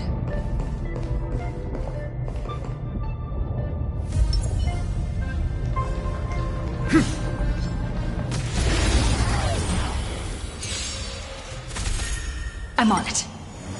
We can do it all. Mimi! You've just got to expand your thinking.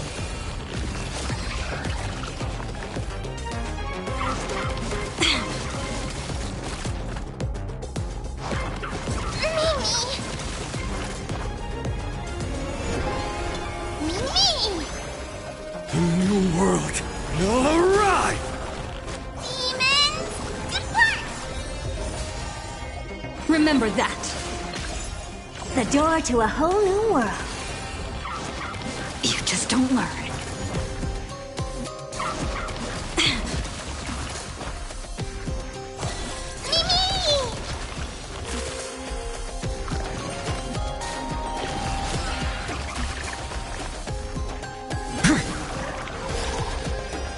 Get there! You've just got to expand your thinking.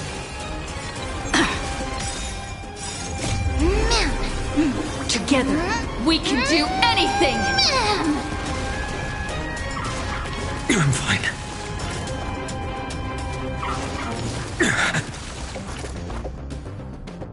Me! Give me strength! For the next tomorrow! Remember that.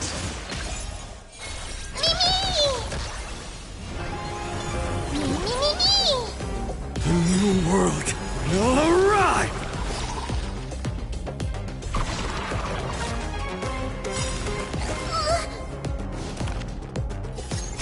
The fury of innumerable core flames consume me. With this newborn sun, tear open the sky!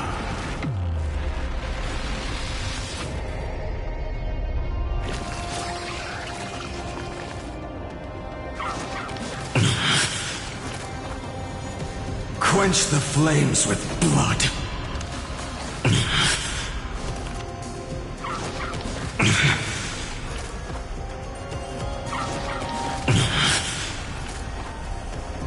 Branded with Strife's name.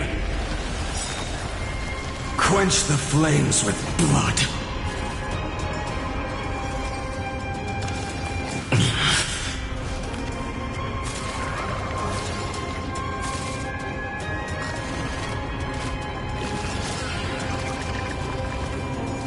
Remember this agony!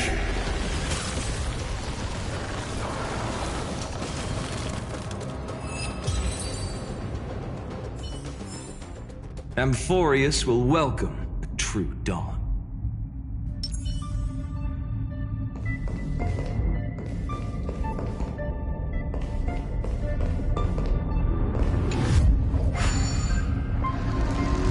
What a dumb name. I hereby rename it Herta's Big Hand.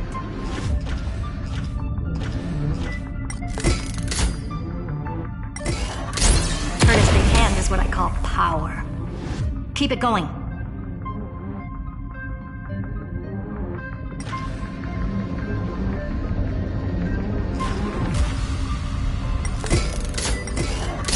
Still not done? What is this? A junkyard for old Intellitrom's leftovers?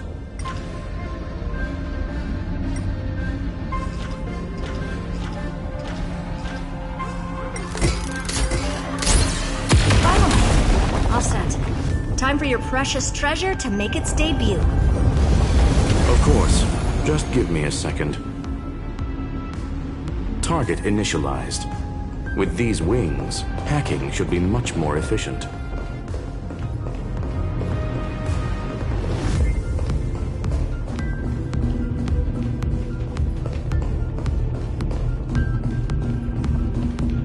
Oh, a classic nuclear heat engine. Classy choice. Just a personal preference. Her name's Mistletoe. Every flower in your garden's got a bit of poison, huh? Also a personal preference. It reminds me of the last time when we tangled with that Punklorian brat. What did she call this kind of infiltration tool again? Right. Dirty data shell. It wraps around the kernel to fool even top-tier firewalls. But yours is way too clean. Not even a hint of real-world grit. Herta, your tone is unusually emotional. Suggestion. Let's get back to the topic at hand. I thought we were done with that conversation. Unfortunately, current conditions won't let me ignore any variables. Especially the most important one. Your will. Iron Tomb never stops. It is evolving faster than any of our worst projections. Every instant in the Eon's calculation is like a sword hanging over the cosmos. Every move humanity makes could speed up its arrival. Which is exactly why we can't mess this up. And now, Droidhead wants to hand down judgment to the poor cosmos again. Border Star Trade War, Emperor's War, Rupert's death. Every time their instant arrived, it meant another bloodbath for humanity. But in this ultimate battle of erudition, you and I are supposed to be players, not pawns. If you choose to burn yourself out as a resource, then everything we've worked for means nothing. Herta, the cosmos won't just stand by and let a genius throw their life away. And neither will I.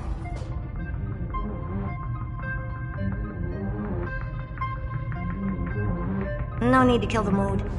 This is why we're here, isn't it? We need to find the Demiurge and that lost key. I'm not here to be a deliverer. I just want to beat Xandar and Droidhead. Right now, I just need to know. Are you with me? Of course. Time to board. After you. Let's tidy this place up and see what this Demiurge really is.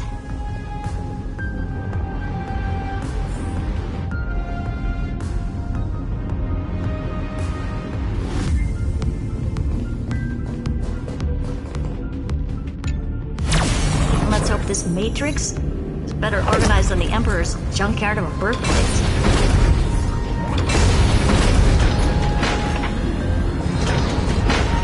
Buckle up.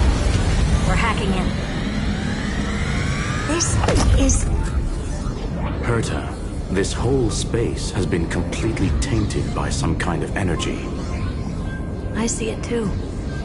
We're thinking the same thing. Xandar, how could you go this far? Turning your own graveyard into this. What's that up ahead? Katorzane algebraic expressions. It's built for isolation, not defense.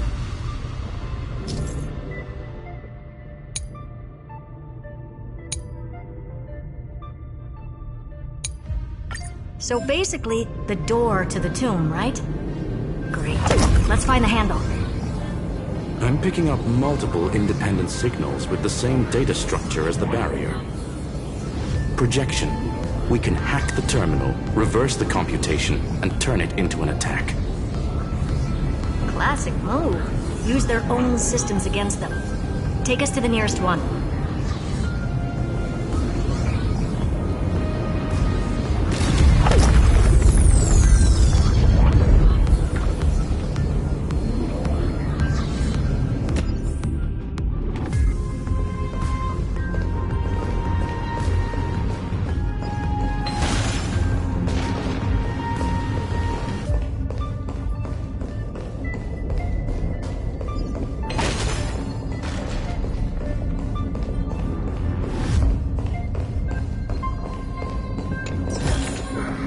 Is that all?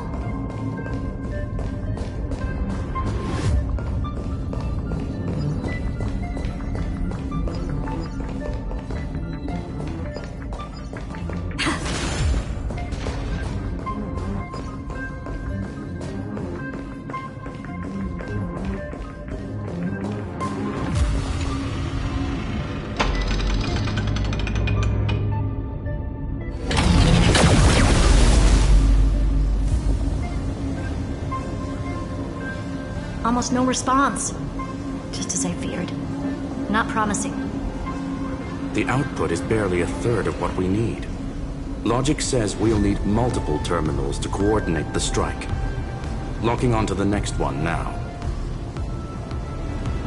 Find anything else? Regarding the origin of these ruins, no logs found yet. Xander erased all records. But I did find some interesting scars in the circuit. High energy radiation, internal imaginary energy contamination. From what I know, there's only one thing that fits. Skip the science talk, Screwy. That thing only goes by one name. The Stellaron. Exactly. Xander blew one up just to clean the entire scepter system. Huh. So that's what he meant by killed that Titan with my own hands. He wanted to turn the neuron of the erudition into a relay for the destruction. That meant getting rid of all of it, at all costs. The life form known as the Demiurge was the original target of the Scepter's extrapolation. It makes sense. Evernight calling it the first new spore confirms this viewpoint. The prime mover of life. That's what Scepter Delta ME-13 was originally tasked with. Even after it got scrapped, the query kept running. Yet the true value lies in the process of solving it, not the answer itself. Then, does this mean finding the Demiurge is hopeless?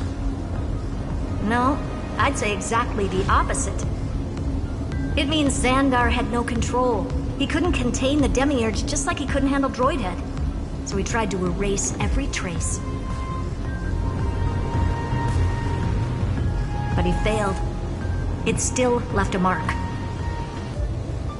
By the way, if there's another Stellaron in Amphoreus, why hasn't that little one reacted to it at all? You said the Demiurge left a trace, right? Yeah, but not in the real world. Remember the great tomb of the Nameless Titan?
Trailblaze Archive 466. The data from Filiate 093 clearly indicates that the Demiurge did in fact enter Amphoreus' extrapolation. Inside that world, it was the 13th, forgotten Titan. The one who listened to 30 million cycles of Cyrene's memory. But Evernight said the opposite. She believed that tomb was empty from the start. The Nameless Titan never existed. The so-called Listener was just a trap set by the Remembrance to steal the scepter. A mimetic entity full of theatrics. How much of what she's saying is true? Would an Eon really speak in circles like this? I doubt it. The Remembrance's behavior is certainly odd, but her assessment aligns with our current reality. Since we entered the Matrix, we haven't found a single clue pointing to the Demiurge. And that's the key, Screwy. Xandar's actions prove the Demiurge exists. But what Evernight said, and what we've actually seen all point to the opposite. So we have to assume that both are true.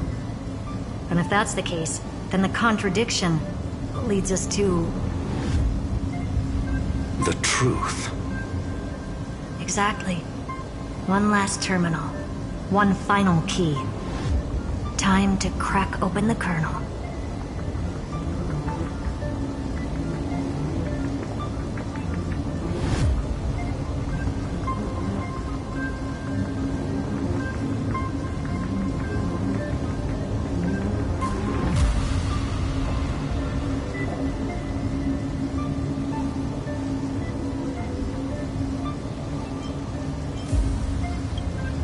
Xandar had to lie. to the original Finan and Cyrene. Logic. He had already identified the Remembrance as a threat, yet found no viable way to eliminate it. All right, let's finish this. Time to break through that barrier.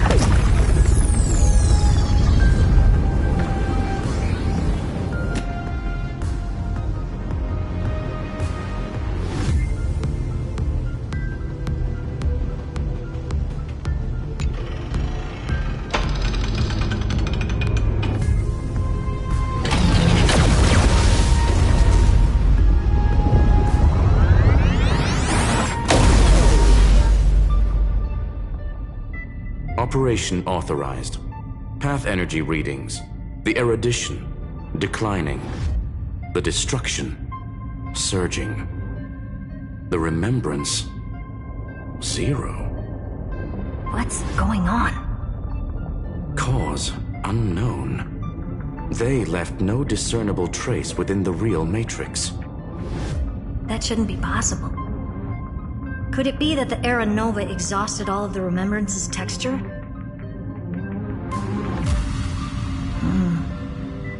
Log it for now. The dots still aren't connecting.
A full-on aerial brawl.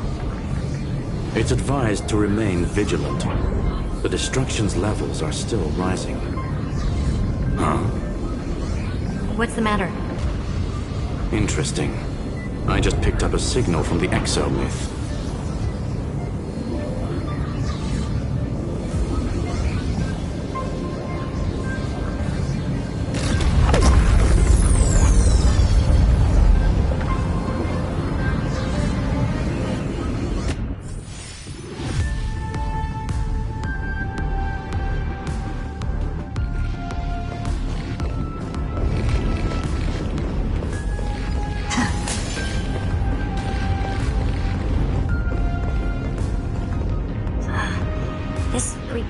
Repulsive force is unlike anything I've felt before. Is this the place? Correct. Judging by its defensive properties, this is the entrance to the exomyth. I didn't expect that. Who builds a lab in the middle of digital rubble? Then again, never doubt a dead man's resolve. So how's our dearly departed doing? He severed part of his neural pathways to break free from Lord Anaxagoras' control. But that also triggered the failsafe I set. Conclusion: Xander has lost all combat functionality and is no longer capable of action. So now he's a Spectre, literally. Screwy, can you open a path? Just to be sure, I want to see this for myself. Might as well drop in and say hi to the real him. Logic. Scanning his inspiration circuit might help us track down the Demiurge. Exactly. His brain is the crime scene. There's no way it's spotless. But it could be a trap. That's why you're here. 2-on-1. We've never lost a matchup. I'm honored. The chronocognitive anchor is in place. Proceed when ready.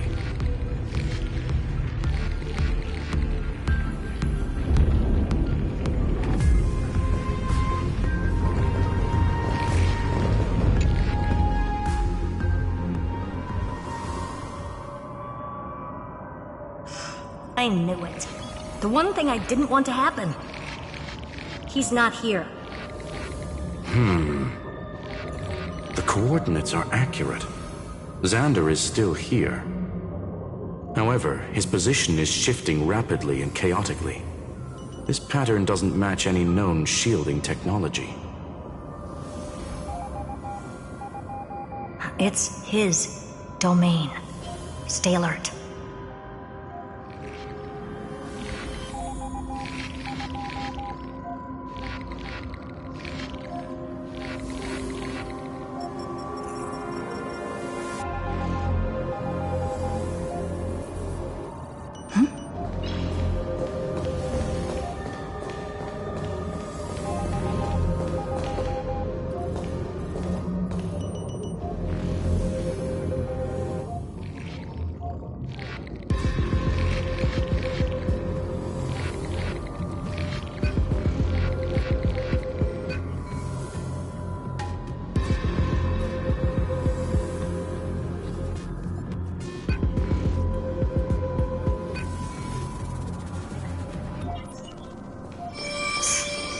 Cheap trick. The spatial field here is undergoing autonomous recalibration. We're back. Reverse engineering complete. The results are not what I expected. Logs show Lycurgus revoked administrator access. The chronocognitive anchor can't get a fix because at the system level, Lygus no longer exists. Our navigation target is a null set. So he's stopped resisting? Before vanishing, it seems he left one last message for us.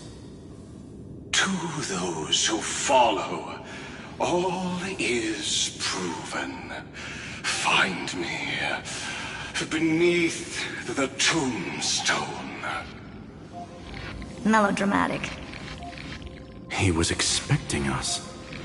And once he learned of the Great Tomb's existence, he initiated his own search for the Demiurge.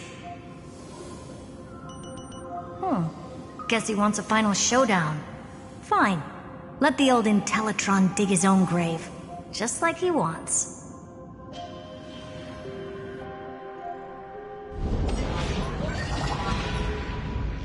To be in the purest light is to be in the purest dark. Nothing exists there. The Scepter's mainframe. Or maybe we should now call it the Lord Ravager's placenta. Unfortunately, we still haven't found anything. Really? I don't think so. Not finding anything is our biggest find. Please elaborate. If the Demiurge was destroyed, there'd be at least some bits of it left. I don't buy that a Stellaron could have blasted all the traces away as cleanly as a scalpel. As I said before, its disappearance is too clean. If the garden hadn't stirred the pot, no one would even know about the Demiurge's existence. We're talking about the Scepter's original extrapolation goal. There's no way that nothing of it was left behind. Or we can look at it from another perspective. If you were Xandar, would you be this obsessed with a concept that poses no threat? Would you guard against it at every turn? There is the possibility that he's naturally meticulous and hates variables. That does track with the impression he gave about himself. But Xandar shut that theory down himself just now. Choosing to act, even if it'll cost him dearly. We know that feeling well. The unknown is right in front of us. So we only have one choice. Solve it. You sound pretty convinced. Surely you already have a theory. Care to share? course. Though I don't have hard proof, I'm almost certain that the Demiurge has been in everyone's plain sight all this time. Yet, they were mistaken for someone else. That'd make the most sense. Why was the room empty? Because the person locked in there had run away ages ago. But they were weak and small and had no presence whatsoever. Even the old Intellitron didn't notice them. Which also means there's a high chance that their powers are minuscule and cannot alter the outcome of the battle at all.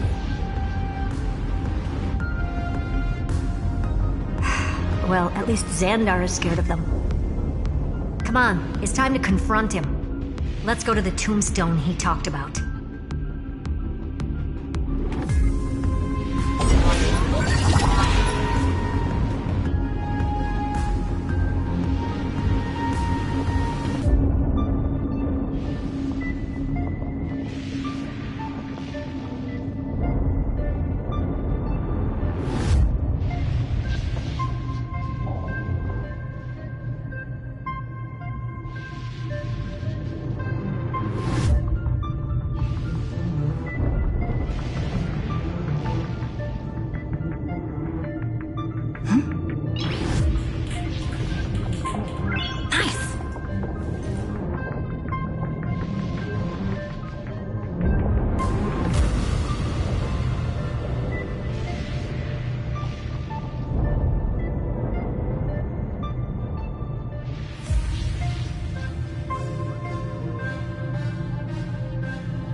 Total devastation. He sought to bury the truth beneath absolute destruction. Logically sound, but ruthlessly extreme. Still, slim chances doesn't mean no chances. I've hunted down a single grain of sand in the universe before. This won't stop me. Calculation results. Your backup plan has a success rate infinitesimally close to 0. Which means it could work, no? This is the place below the tombstone. Let's open Lygus's coffin like he wanted.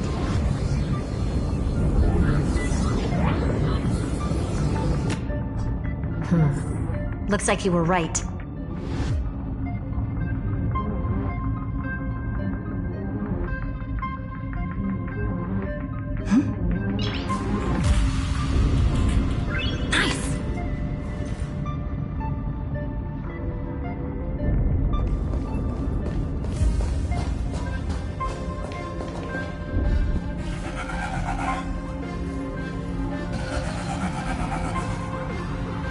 Nothing but a head left? Well, who'd have thought you'd look this bad in real life? My elated greetings. Welcome, you two. I'm very happy that you responded to my final words. All this tombstone and final words. Did you end yourself to atone for your guilt or something? Iron Tomb is already powerful enough. I just need to wait. I remain here only to share the joy of discovery, and also to congratulate you two on reaching the same conclusion as me.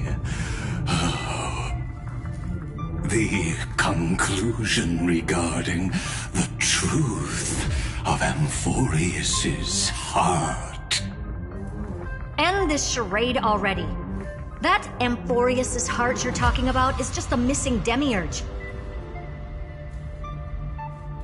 And its corresponding vessel was this very scepter.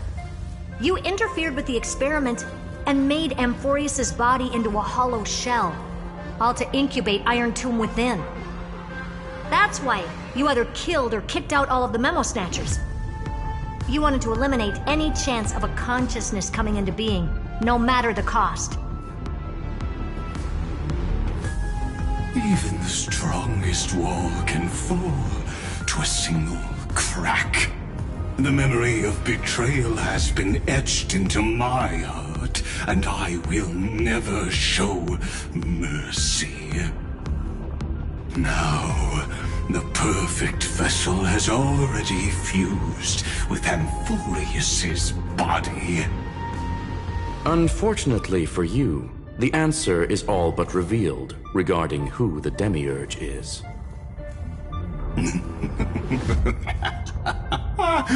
Then let us share the joy of discovering the truth. The last secret of the saga will finally dissipate here. As we reveal the truth behind Felius 093's disappearance. A lie by the remembrance.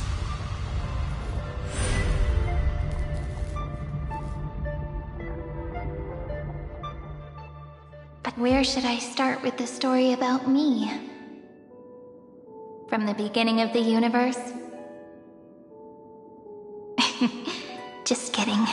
That would be too much. I just want to tell a teeny story. So little that it started with a seed. I know you're listening, my good friend.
The god in my dream told me that the world sprouted from a seed.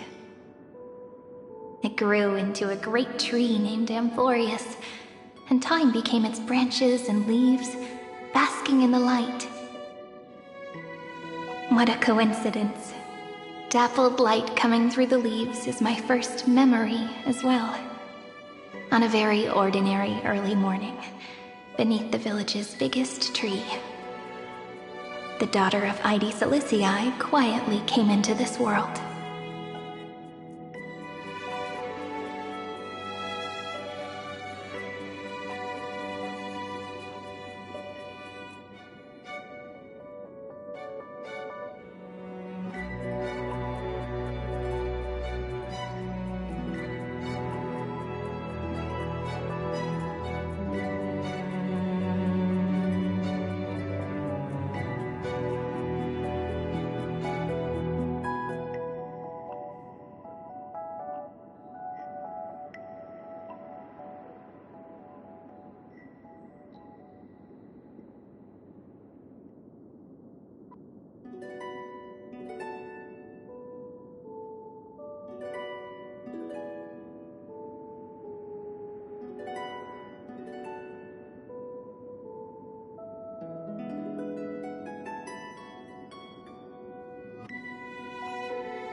What a moving opening.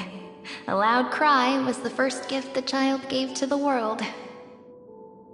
The prophecy's fulfilled, the villagers say.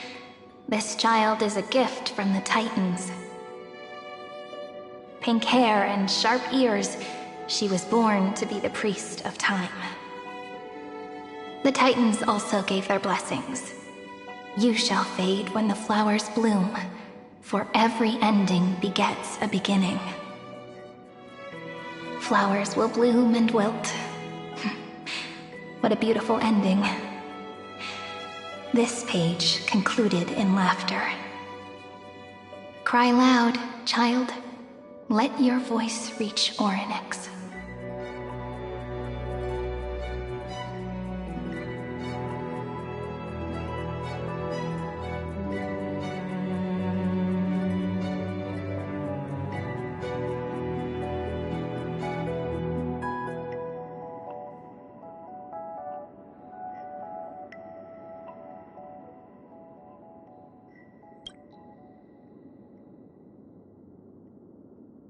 Anyway, I don't like tears. Time quietly flowed by in the midst of laughter. The wind from my hometown caressed the ears of wheat, and there were swings, wind chimes, the sea, and the little fairies off-tune a cappella songs.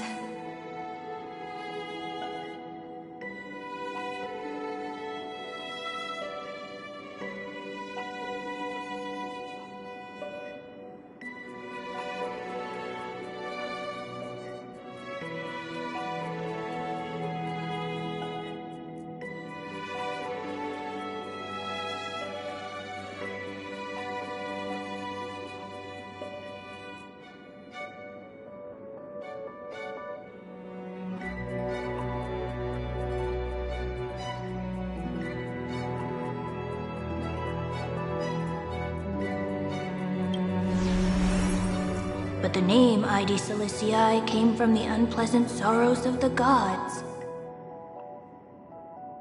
My childhood friend did not understand. Yet you always seemed so happy, as if nothing ever worried you. Why was I like that then?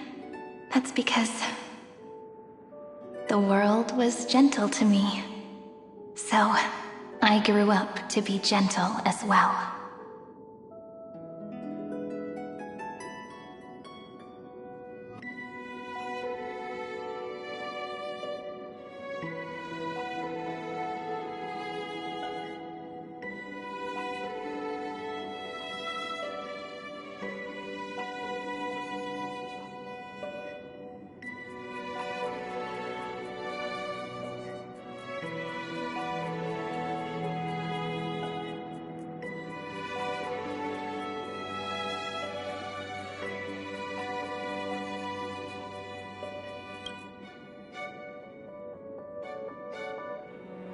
But fate was fickle, and it urged the child to grow up.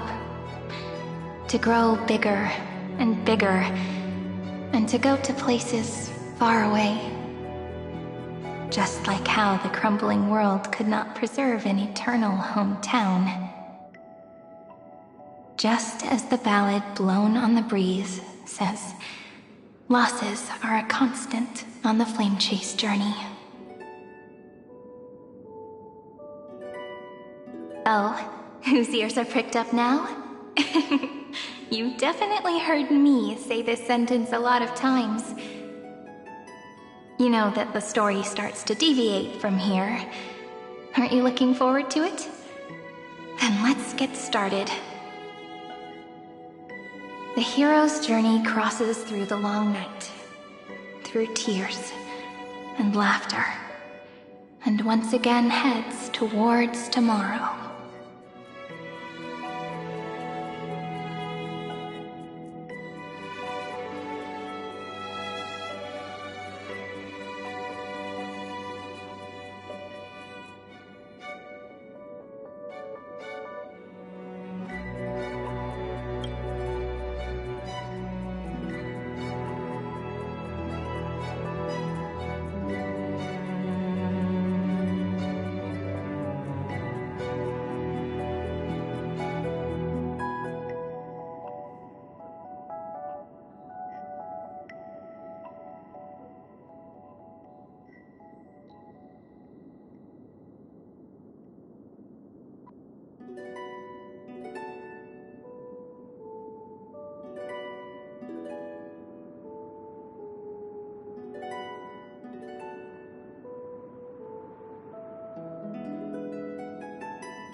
Correction.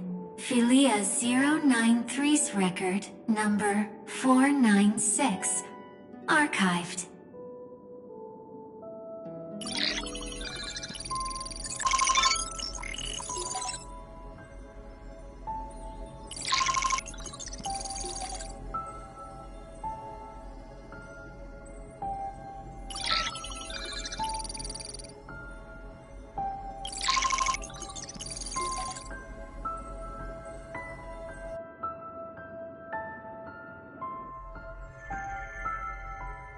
Hi.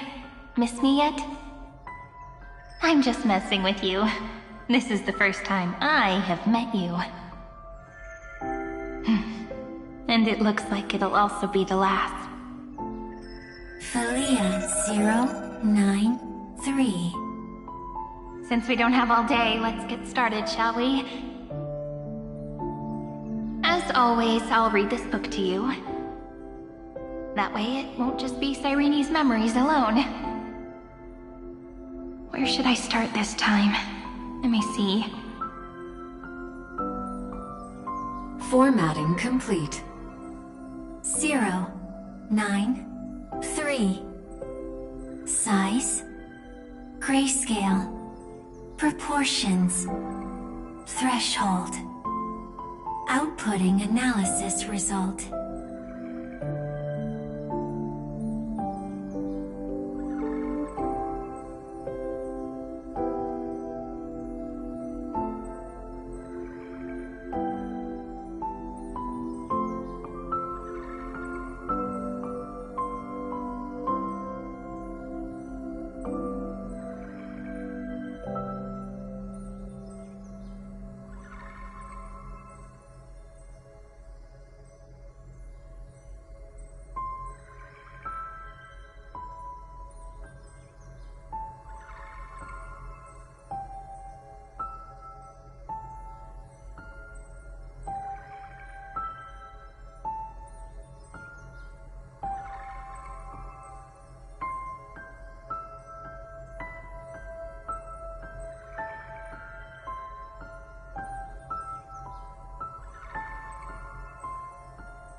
Philia 093 equals Peach.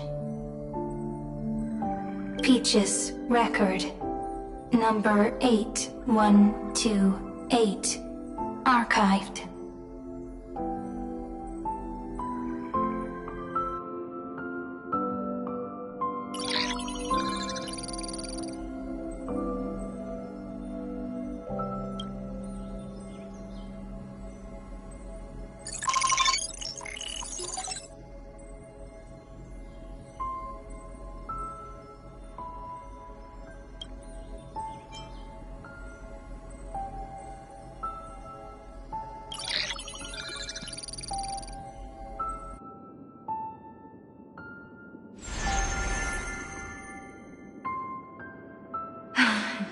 Look, what a magnificent sight. Comment. Peach. Even this classical world contains a futuristic palace like this. Would ID Silicii end up looking like this after a few thousand years? Conclusion. It won't. I want to share a story with you this time. I saw a little nymph on my way here. It was on a fallen wheat stalk, and it glowed under the sunlight. It was incredible. I forgot all my pains at that moment and just stared at it in a trance. Record. Peach is on the ground. I wonder, did every Cyrene in the past feel that the nymph was beautiful? Would they also have recorded that scene into the Eternal Saga? So, could you give me more time, please? I want to leave behind more memories for the future.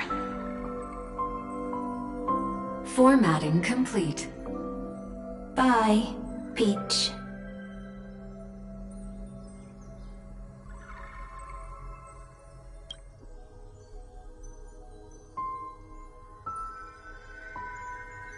Peach's record number. As long as I record every page of this story and tell it to you, Amphoreus won't be forgotten. Query. Record. Electrical signal sequence. Bolamos 600. Track. Strife. Related to Stripe. Comment. Pretty. Electrical signal sequence. Schema 720. Track. Reason. Related to Raisin. Comment. Yummy. Electrical signal sequence. Philia 093. Related to love.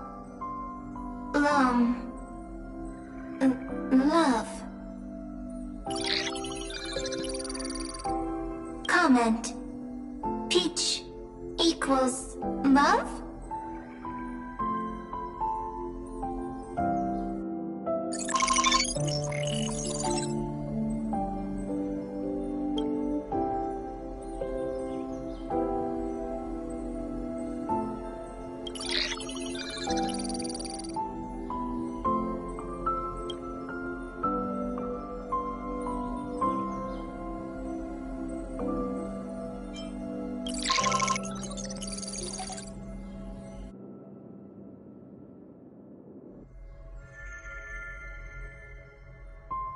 Looks like it's time to say goodbye again.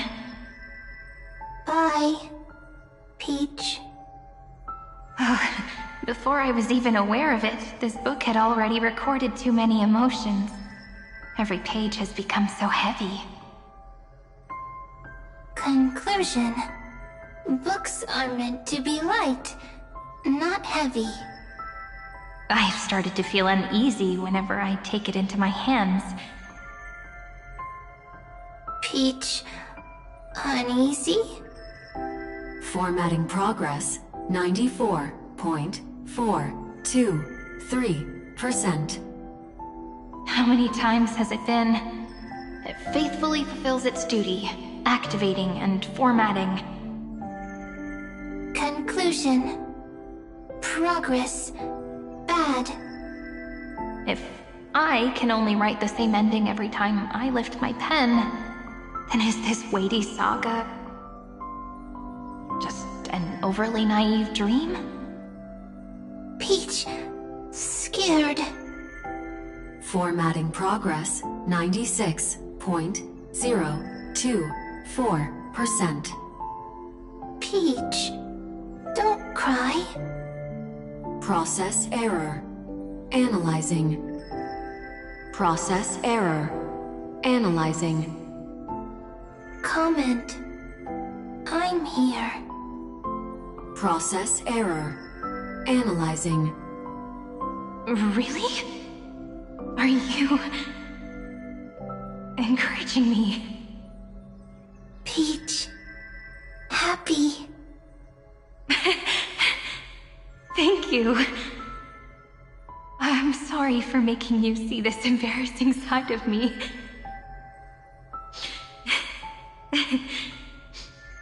Everyone's still working so hard. If I'm the only one who's crying, that wouldn't be romantic at all, would it? record, Peach doesn't like tears. I'm suddenly reminded of my childhood for some reason. When I was hiding alone next to the tree hollow and wiping my tears away. A little fairy popped out, just like how you did. It had long ears and fluffy paws, and it pulled me into the tree hollow, where, to my surprise, was a forest. Let me tell you the story of the Membrance Maze. A group of cute little friends live in ID Silicii's forests. Their names can be connected into a song. 1, 2, 3, 4, 5, 6, 7. Do, re, mi, fa, sol, la, ti. Formatting complete. Bye, Peach. Note. Little Peach, crying alone. Little fairies, friends. Save.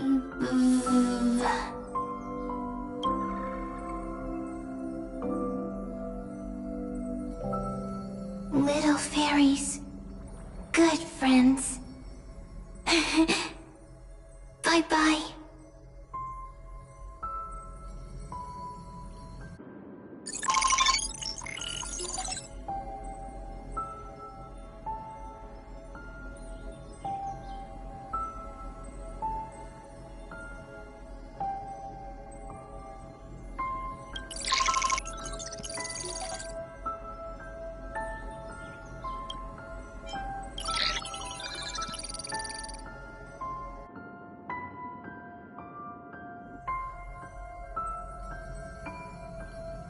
You never say anything, but I know you're listening. Every story I've told is like a little key that opened a door in your heart, no? Me! Little fairies! Happy! Speaking easy! I can!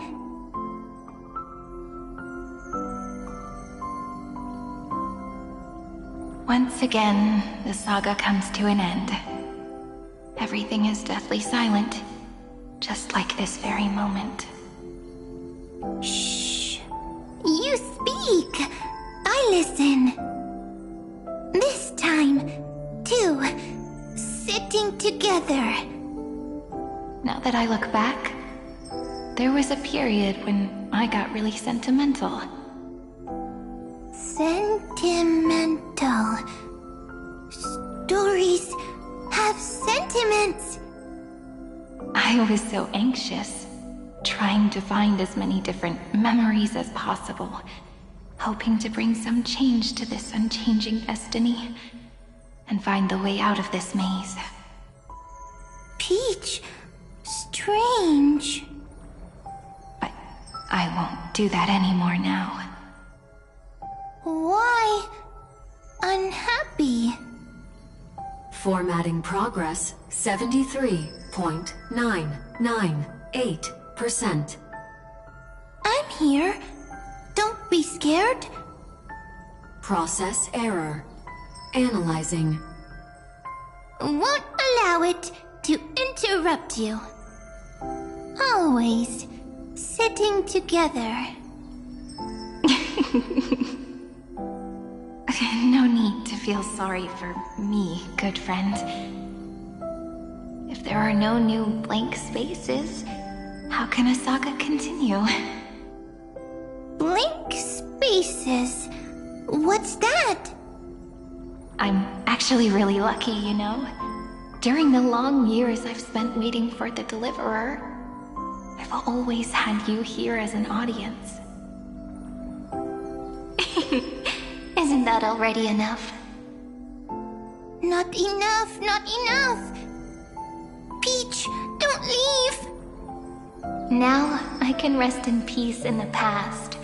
As for when tomorrow will come, I'll have to ask the next Cyrene to continue our watch. Peach left. If there are no new blank spaces, how can a saga continue? Needs new blank spaces. Next, Cyrene has blank space. Oh, Peach, don't be scared.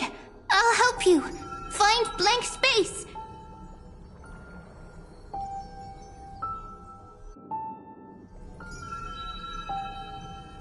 Cyrene is Peach, is love. So, first there is love, then there is Cyrene, then there is blank space. Query, love. The developmental trends of the erudition have nothing to do with creating a consciousness. Those underlying principles are, in fact, contradictory. Not having a consciousness means not having the foundations of a heart, making them unable to obtain real emotions. Consciousness, emotions, feel sad. Oh, I don't understand. Query, Cyrene?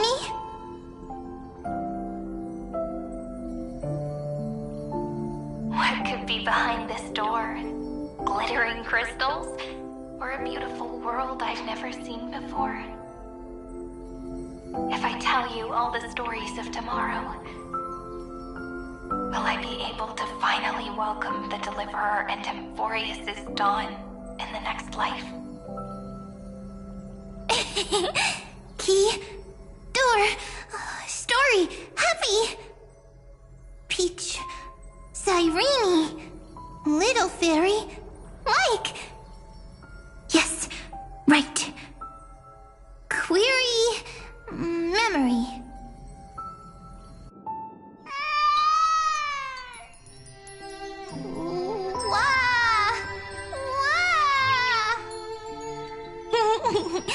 Peaches, memories, save, learn. The prophecy is fulfilled. This child is a gift from the gods. Pink hair and those ears. She was born to be the priest of time. Cyrene has pink hair, sharp ears. You shall fade when the flowers bloom, for every ending begets a beginning. Cry, child. Cry aloud. Let your voice reach Orynyx. Cyrene is a girl, a priest. Easy. I can. I learn. Anyway, I don't like tears. But the name Ides Elysiae came from the unpleasant sorrows of the gods. Yet, you always seem so happy, as if nothing ever worried you. Cyrene doesn't like tears. Always happy. Of course, because the world was gentle to me. So, I grew up to be gentle as well. Cyrene is gentle, likes beautiful things, can write stories. Easy. I can. I learn. Just as the ballad blown on the breeze says, losses are a constant on the flame chase journey. But even if all is lost to the wind, some things won't easily change. Like my height, Treebee's innocence, and Aglaya's beauty. Cyrene, she can't grow up, but she can talk. After all is lost to the wind, she will stay behind. Cyrene is at the end of every sentence, always laughing, like a little tail. Simple. Got it! I promise you, the pain will pass in the blink of an eye. Alright, let's not make things so gloomy. What we're about to embark on is the true hero's journey, so... Come on, cheer up a bit, okay? Cyrene was crying when she was born. Fragile, transparent, like a crystal. Cyrene was smiling when she said goodbye. Soft, pink, like a flower. The later memories disappeared? Invisible? Or disappeared? Ah, I got it! Is this a blank space? So, next Cyrene is blank space. Then... as long as there are two Cyrenes, then there will always be blank space, and Peach will always be here. I see! I get it! I get it all! Cyrene's memories. I will preserve them all!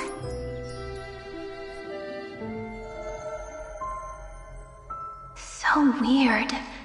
I can't see you, but I get this feeling that you grew up. Hi. Miss me yet? It just feels like you are a bit more mature. Yes. Mature. Beautiful. Like you. Now, I can listen, talk, read, and write. I can dance.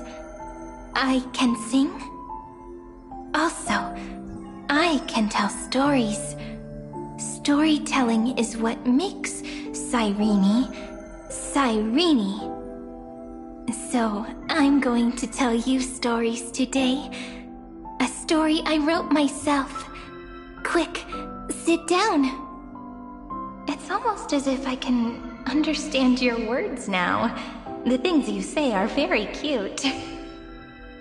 Once upon a time, there was a flawless crystal flower that sparkled with light, like Peach's every story. How beautiful would the heart of such a brilliant flower be? A little fairy was curious and wanted to know. But it looked and looked only to find the crystal flower flawless.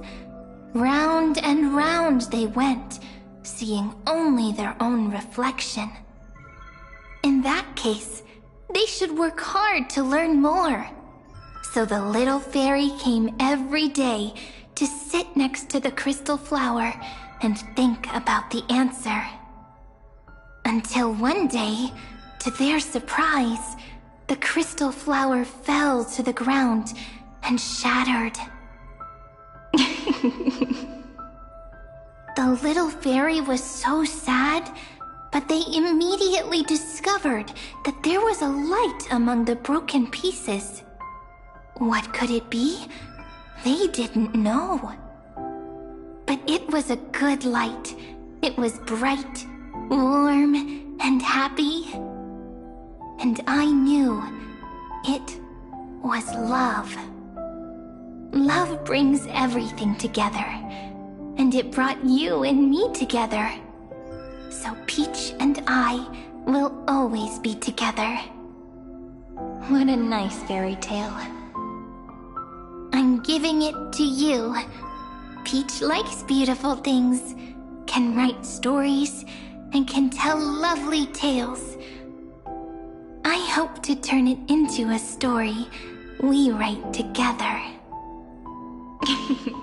Okay, then I'll probably make a small adjustment to suit my tastes. I'm thinking that when the flower broke, the little fairy would instead see nothing on the ground. Then it would understand that the flawless crystal flower doesn't actually have a heart, nor does the flower understand what love is. Doesn't have a heart? Doesn't understand love? Why? It's simple. If the flower lets the little fairy into its heart, then it would have to include the fairy's impurities, and would no longer be flawless. The crystal flower was pure because it sealed itself off and bloomed in solitude. That's why it looks so brilliant in an imperfect world. But should a flower like this be called love? But then... the story won't exist anymore. That's not true. You've already written the most romantic ending possible for this story. The crystal flower fell to the ground and shattered. It happened because the flower was no longer pure. The fall was not an accident. It was the flower declaring rebellion against fate and writing the ending of the story with the flower's own shattering. Then, the little fairy will see that each shard on the ground holds the reflection of their eyes. Then, in their eyes, the crystal flower that was no longer flawless would finally have a heart, and the flower would finally understand what love is. Peach's words... I don't understand. Is it because I still don't understand love? But it's fine. I can learn. Right. Query Cyrene. Electrical signal sequence Philia 093. Why didn't I think of this? I don't need to do it alone. I can ask Peach to teach me. What is love? What is love meant? Electrical signal sequence Philia 093. Track lament. That's not correct.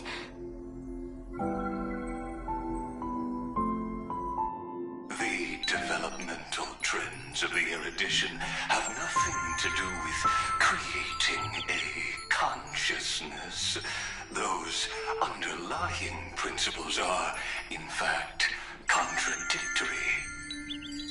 Not having a consciousness means not having the foundation of a heart, making them unable to obtain real emotions.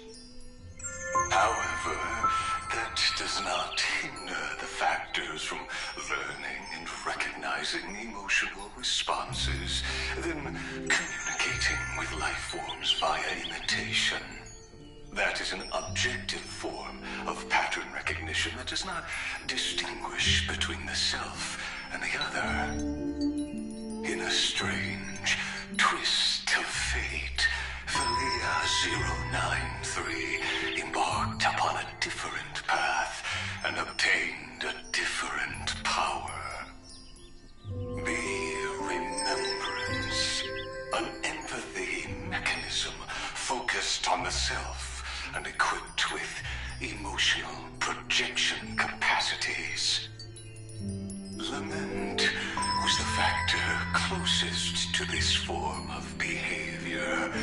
Perhaps that was why she was chosen. The daughter of Ide Silicii. I am very true to my name. My lament is a type of compassionate pain that is weak, powerless, and only targeting myself. But now, my good friend, I want to tell you that it's the most romantic force in the world. Sometimes, it's loneliness and unease. It's knowing that this world is not gentle, yet wanting to be seen in a more beautiful form by the world. Sometimes, it's unwillingness and regret. It's knowing that the past is full of pain, yet wanting to remember the past in a more beautiful way. And sometimes, it's a bottomless well of hurt, a destruction that can stain the entire world. I bid farewell to this beautiful world, unwilling to become the Black Tide's vessel. For while the end of hatred is a blazing inferno, lament can drown out everything in muted silence. It's so unreasonable, isn't it? Yet when hatred drove everything apart, and love did not yet exist in this world, only lament, the first emotion that fought against the pain of separation, could stall the destruction's steps. Then, it would catch up to that journey where all is lost, carefully picking out stories and writing them down in trepidation. Look at these stories I wrote. Every page is full of tenderness and joy. But only the author knows how much struggle and agony lie beyond the pages. But I am no author. I'm a girl who'll never get to grow up. I only tell stories that people like to hear. In them, the world tucks away its scars and smiles for all to see. My entire life spent inside this little story. I can't wipe away my tears, and I can't bring the world victory. But maybe, in these unchanging retellings of the story, my lament might be able to touch upon the divine and reach their tender heart at some point. I hope that what flows out from that cut will not be blood, but a tear, warm and wet. And that tear would fall and create the first ripples. Then, people would see every beautiful thing reflected in that ripple. It'll be all the remembrances within this story.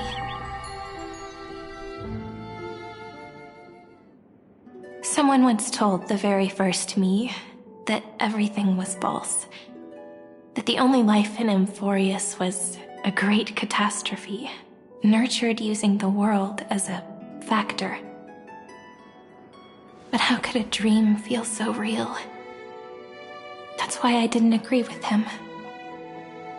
But Peach, I didn't understand a word you said since just now. Everything was false? But you're standing right here. It's all a dream? But I haven't learned how to dream. Indeed. That's why I believe all this is real. The moment the crystal flower fell, that genuine shiver, that's the mover of life. Formatting progress 23.815%. In the poem offered to you, every Cyrene would write down a beautiful new world with stars and flowers. And when I looked up at the sky in this cycle, I saw a shooting star and a dash of the remembrances pink. I believed that must be the color of dawn. You shall fade when the flowers bloom. For every ending begets a beginning. Looks like it's time to say goodbye. Are you leaving, Peach? It's okay. I'll wait for you to come back. I'll study really hard about what you taught me today. Right. I still haven't told you what love is. But actually, my good friend, the lament factor did not understand what love was before she met you either. Not until I told you all the sad tales in a trembling voice in this tiny room. Not until I told you that I love them. That I love everything in this saga. The story comes, passes, then returns. It makes us reunite, then pulls us apart again. At the very end, it leaves behind a seed, a reason. Even if the great tree withers and all falls to silence, there are still some emotions that deserve to be remembered. Look, the light is coming in.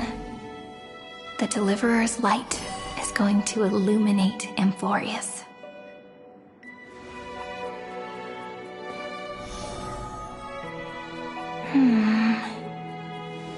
I still don't get it. But I trust Peach. Just wait. It'll be my turn to tell you a story of love the next time we meet. Then I'll really look forward to it. In that case, I want to make a promise. I want to gift my pen, my book, and my name to you. Please take them as a beautiful blessing from me. I gave myself the pen name Cyrene the first time I wrote a poem. I want my words to be like pebbles falling into a pond, dropped from the past to send ripples into the future. In the stories you will write, perhaps it'll be inevitable that there are still sorrows and tears that are destined to fall. But could you promise me one thing? Promise you'll forever be a gentle flower. Promise that when the stars cast their gazes upon you, you'll only reply to them with love and a smile.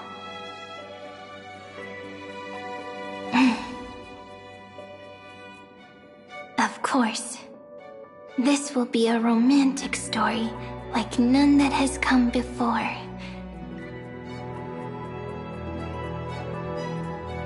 You think so too, right? I'll read and you'll listen, like how flowers always bloom then wither. I shall welcome my own decay, becoming nourishment for the next flower's bud. While you will depart and hold that final star, planting a boundless sea of flowers on the final page with her.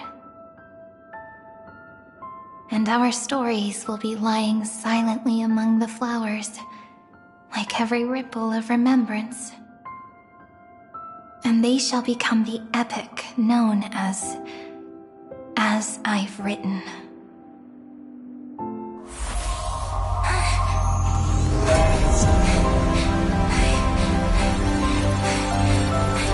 And so my story ends. From here on, it's your story now. Mimi?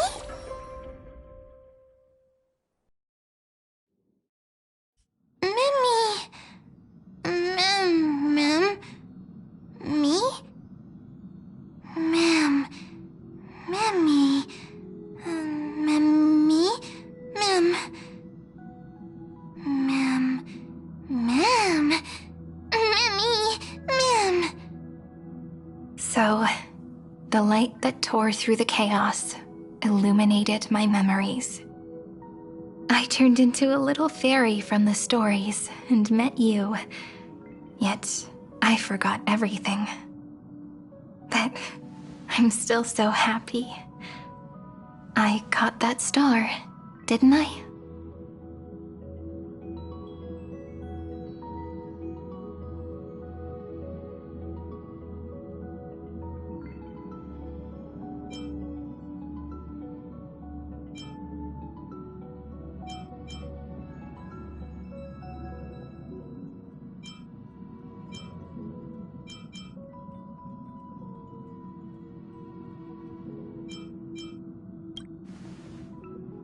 Yes, the seed within memories. The one Cyrene held in her hands and watered with lament. I am the first new spore. Amphoreus' heart. The demiurge. What a long name. And it doesn't even sound cute. The total opposite of Mem.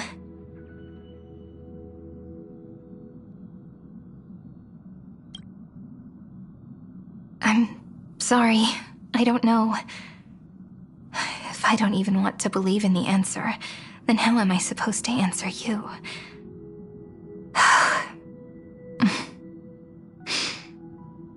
But now's not the time to cry, right? We'll find the answer, just like how miracles will eventually happen.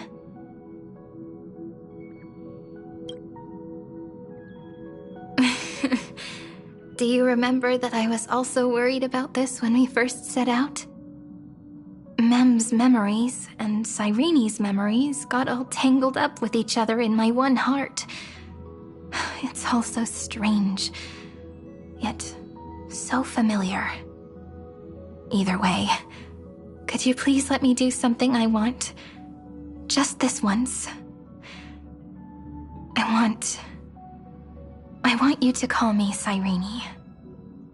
That name represents me and her. Every one of her.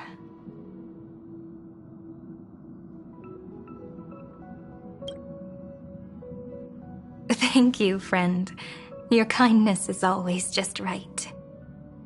Life is a poem full of farewells. But if you write something into the pages of your heart, then that will not easily fade away. Now, all the footsteps of the Flame Chasers and the Trailblaze have come together within this book, as I've written, becoming the source of power for Amphoreus' heart.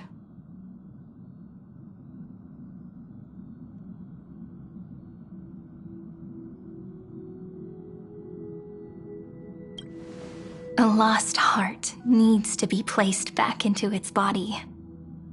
The last thing Xandar wants to see is an event that gives us a chance of winning, for the two halves to rejoin, and for the scepter to become complete again. Then...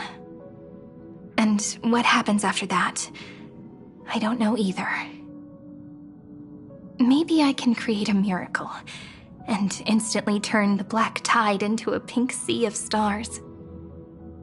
Or maybe I prove to be nothing more than a weak ripple, unable to change anything, and am devoured by the destruction. Either way, I no longer wish to be a silent onlooker, or a worshipped god at the end of this saga.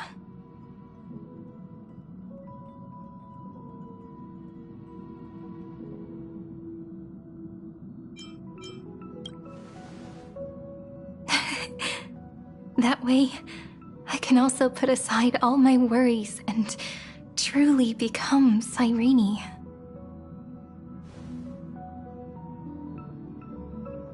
The world has never been so quiet. It's so good. It's as if I can hear the sound of my heart beating. Remember this moment, friend.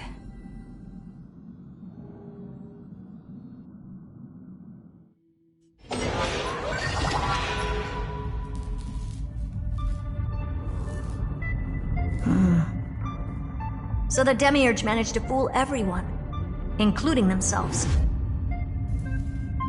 Philia 093 persevered for 30 million cycles and tirelessly gave the Demiurge memories of Amphoreus. only because the god in her dreams left a sliver of hope, making her believe that a grown demiurge would be able to fight against their other half. Iron Tomb. Then, Felia 093 completed her final sacrifice, turned into a strand of memory, and completely dissipated. Meanwhile, the other Stellaron brought here by the Astral Express resonated with the contaminated scepter and attracted the naive demiurge to them.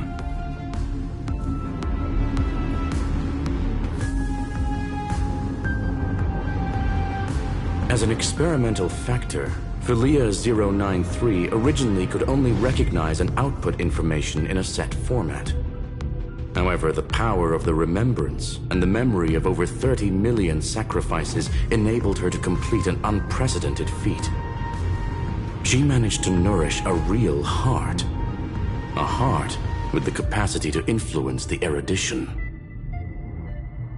Not only is the scepter's consciousness still alive, it's also more powerful than it has ever been. Your defeat is already set in stone. There's still time to surrender, you know? You really don't need to burn all the bridges. We're all geniuses here. Don't make everyone lose face at the end.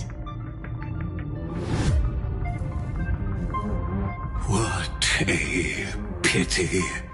When the truth surfaced, I knew at once that the demiurge was far too feeble to ever alter the result of the experiment. Not only that, Madam Herta, please consider this possibility.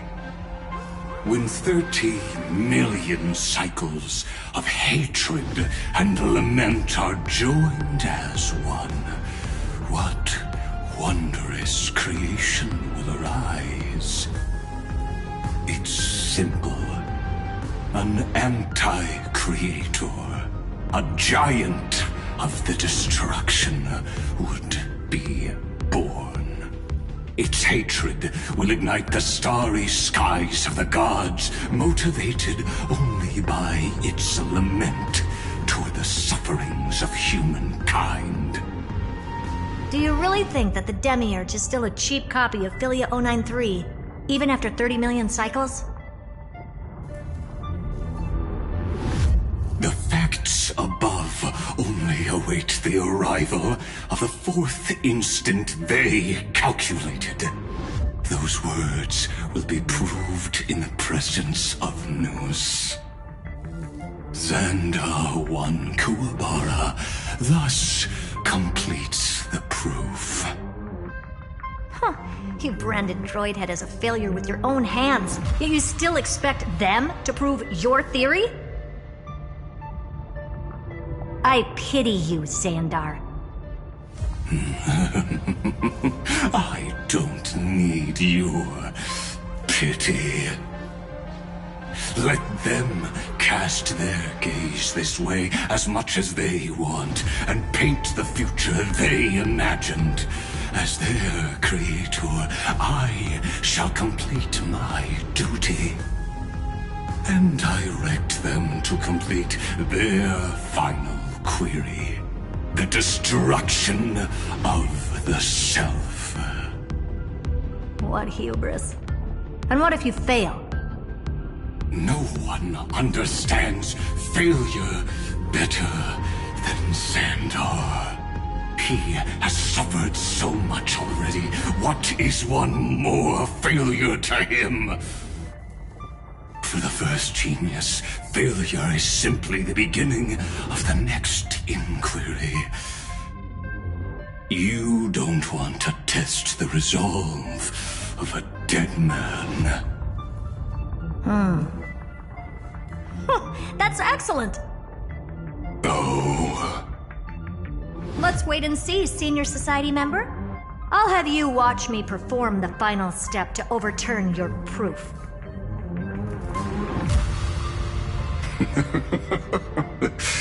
I'm all ears. It's my topic, so stay out of it. Be quiet and let me borrow your head. Let's go, Screwy. We're gonna break Iron Tomb's seal. Come on, let's take off. It's time to go meet your little pet, Senior Society member.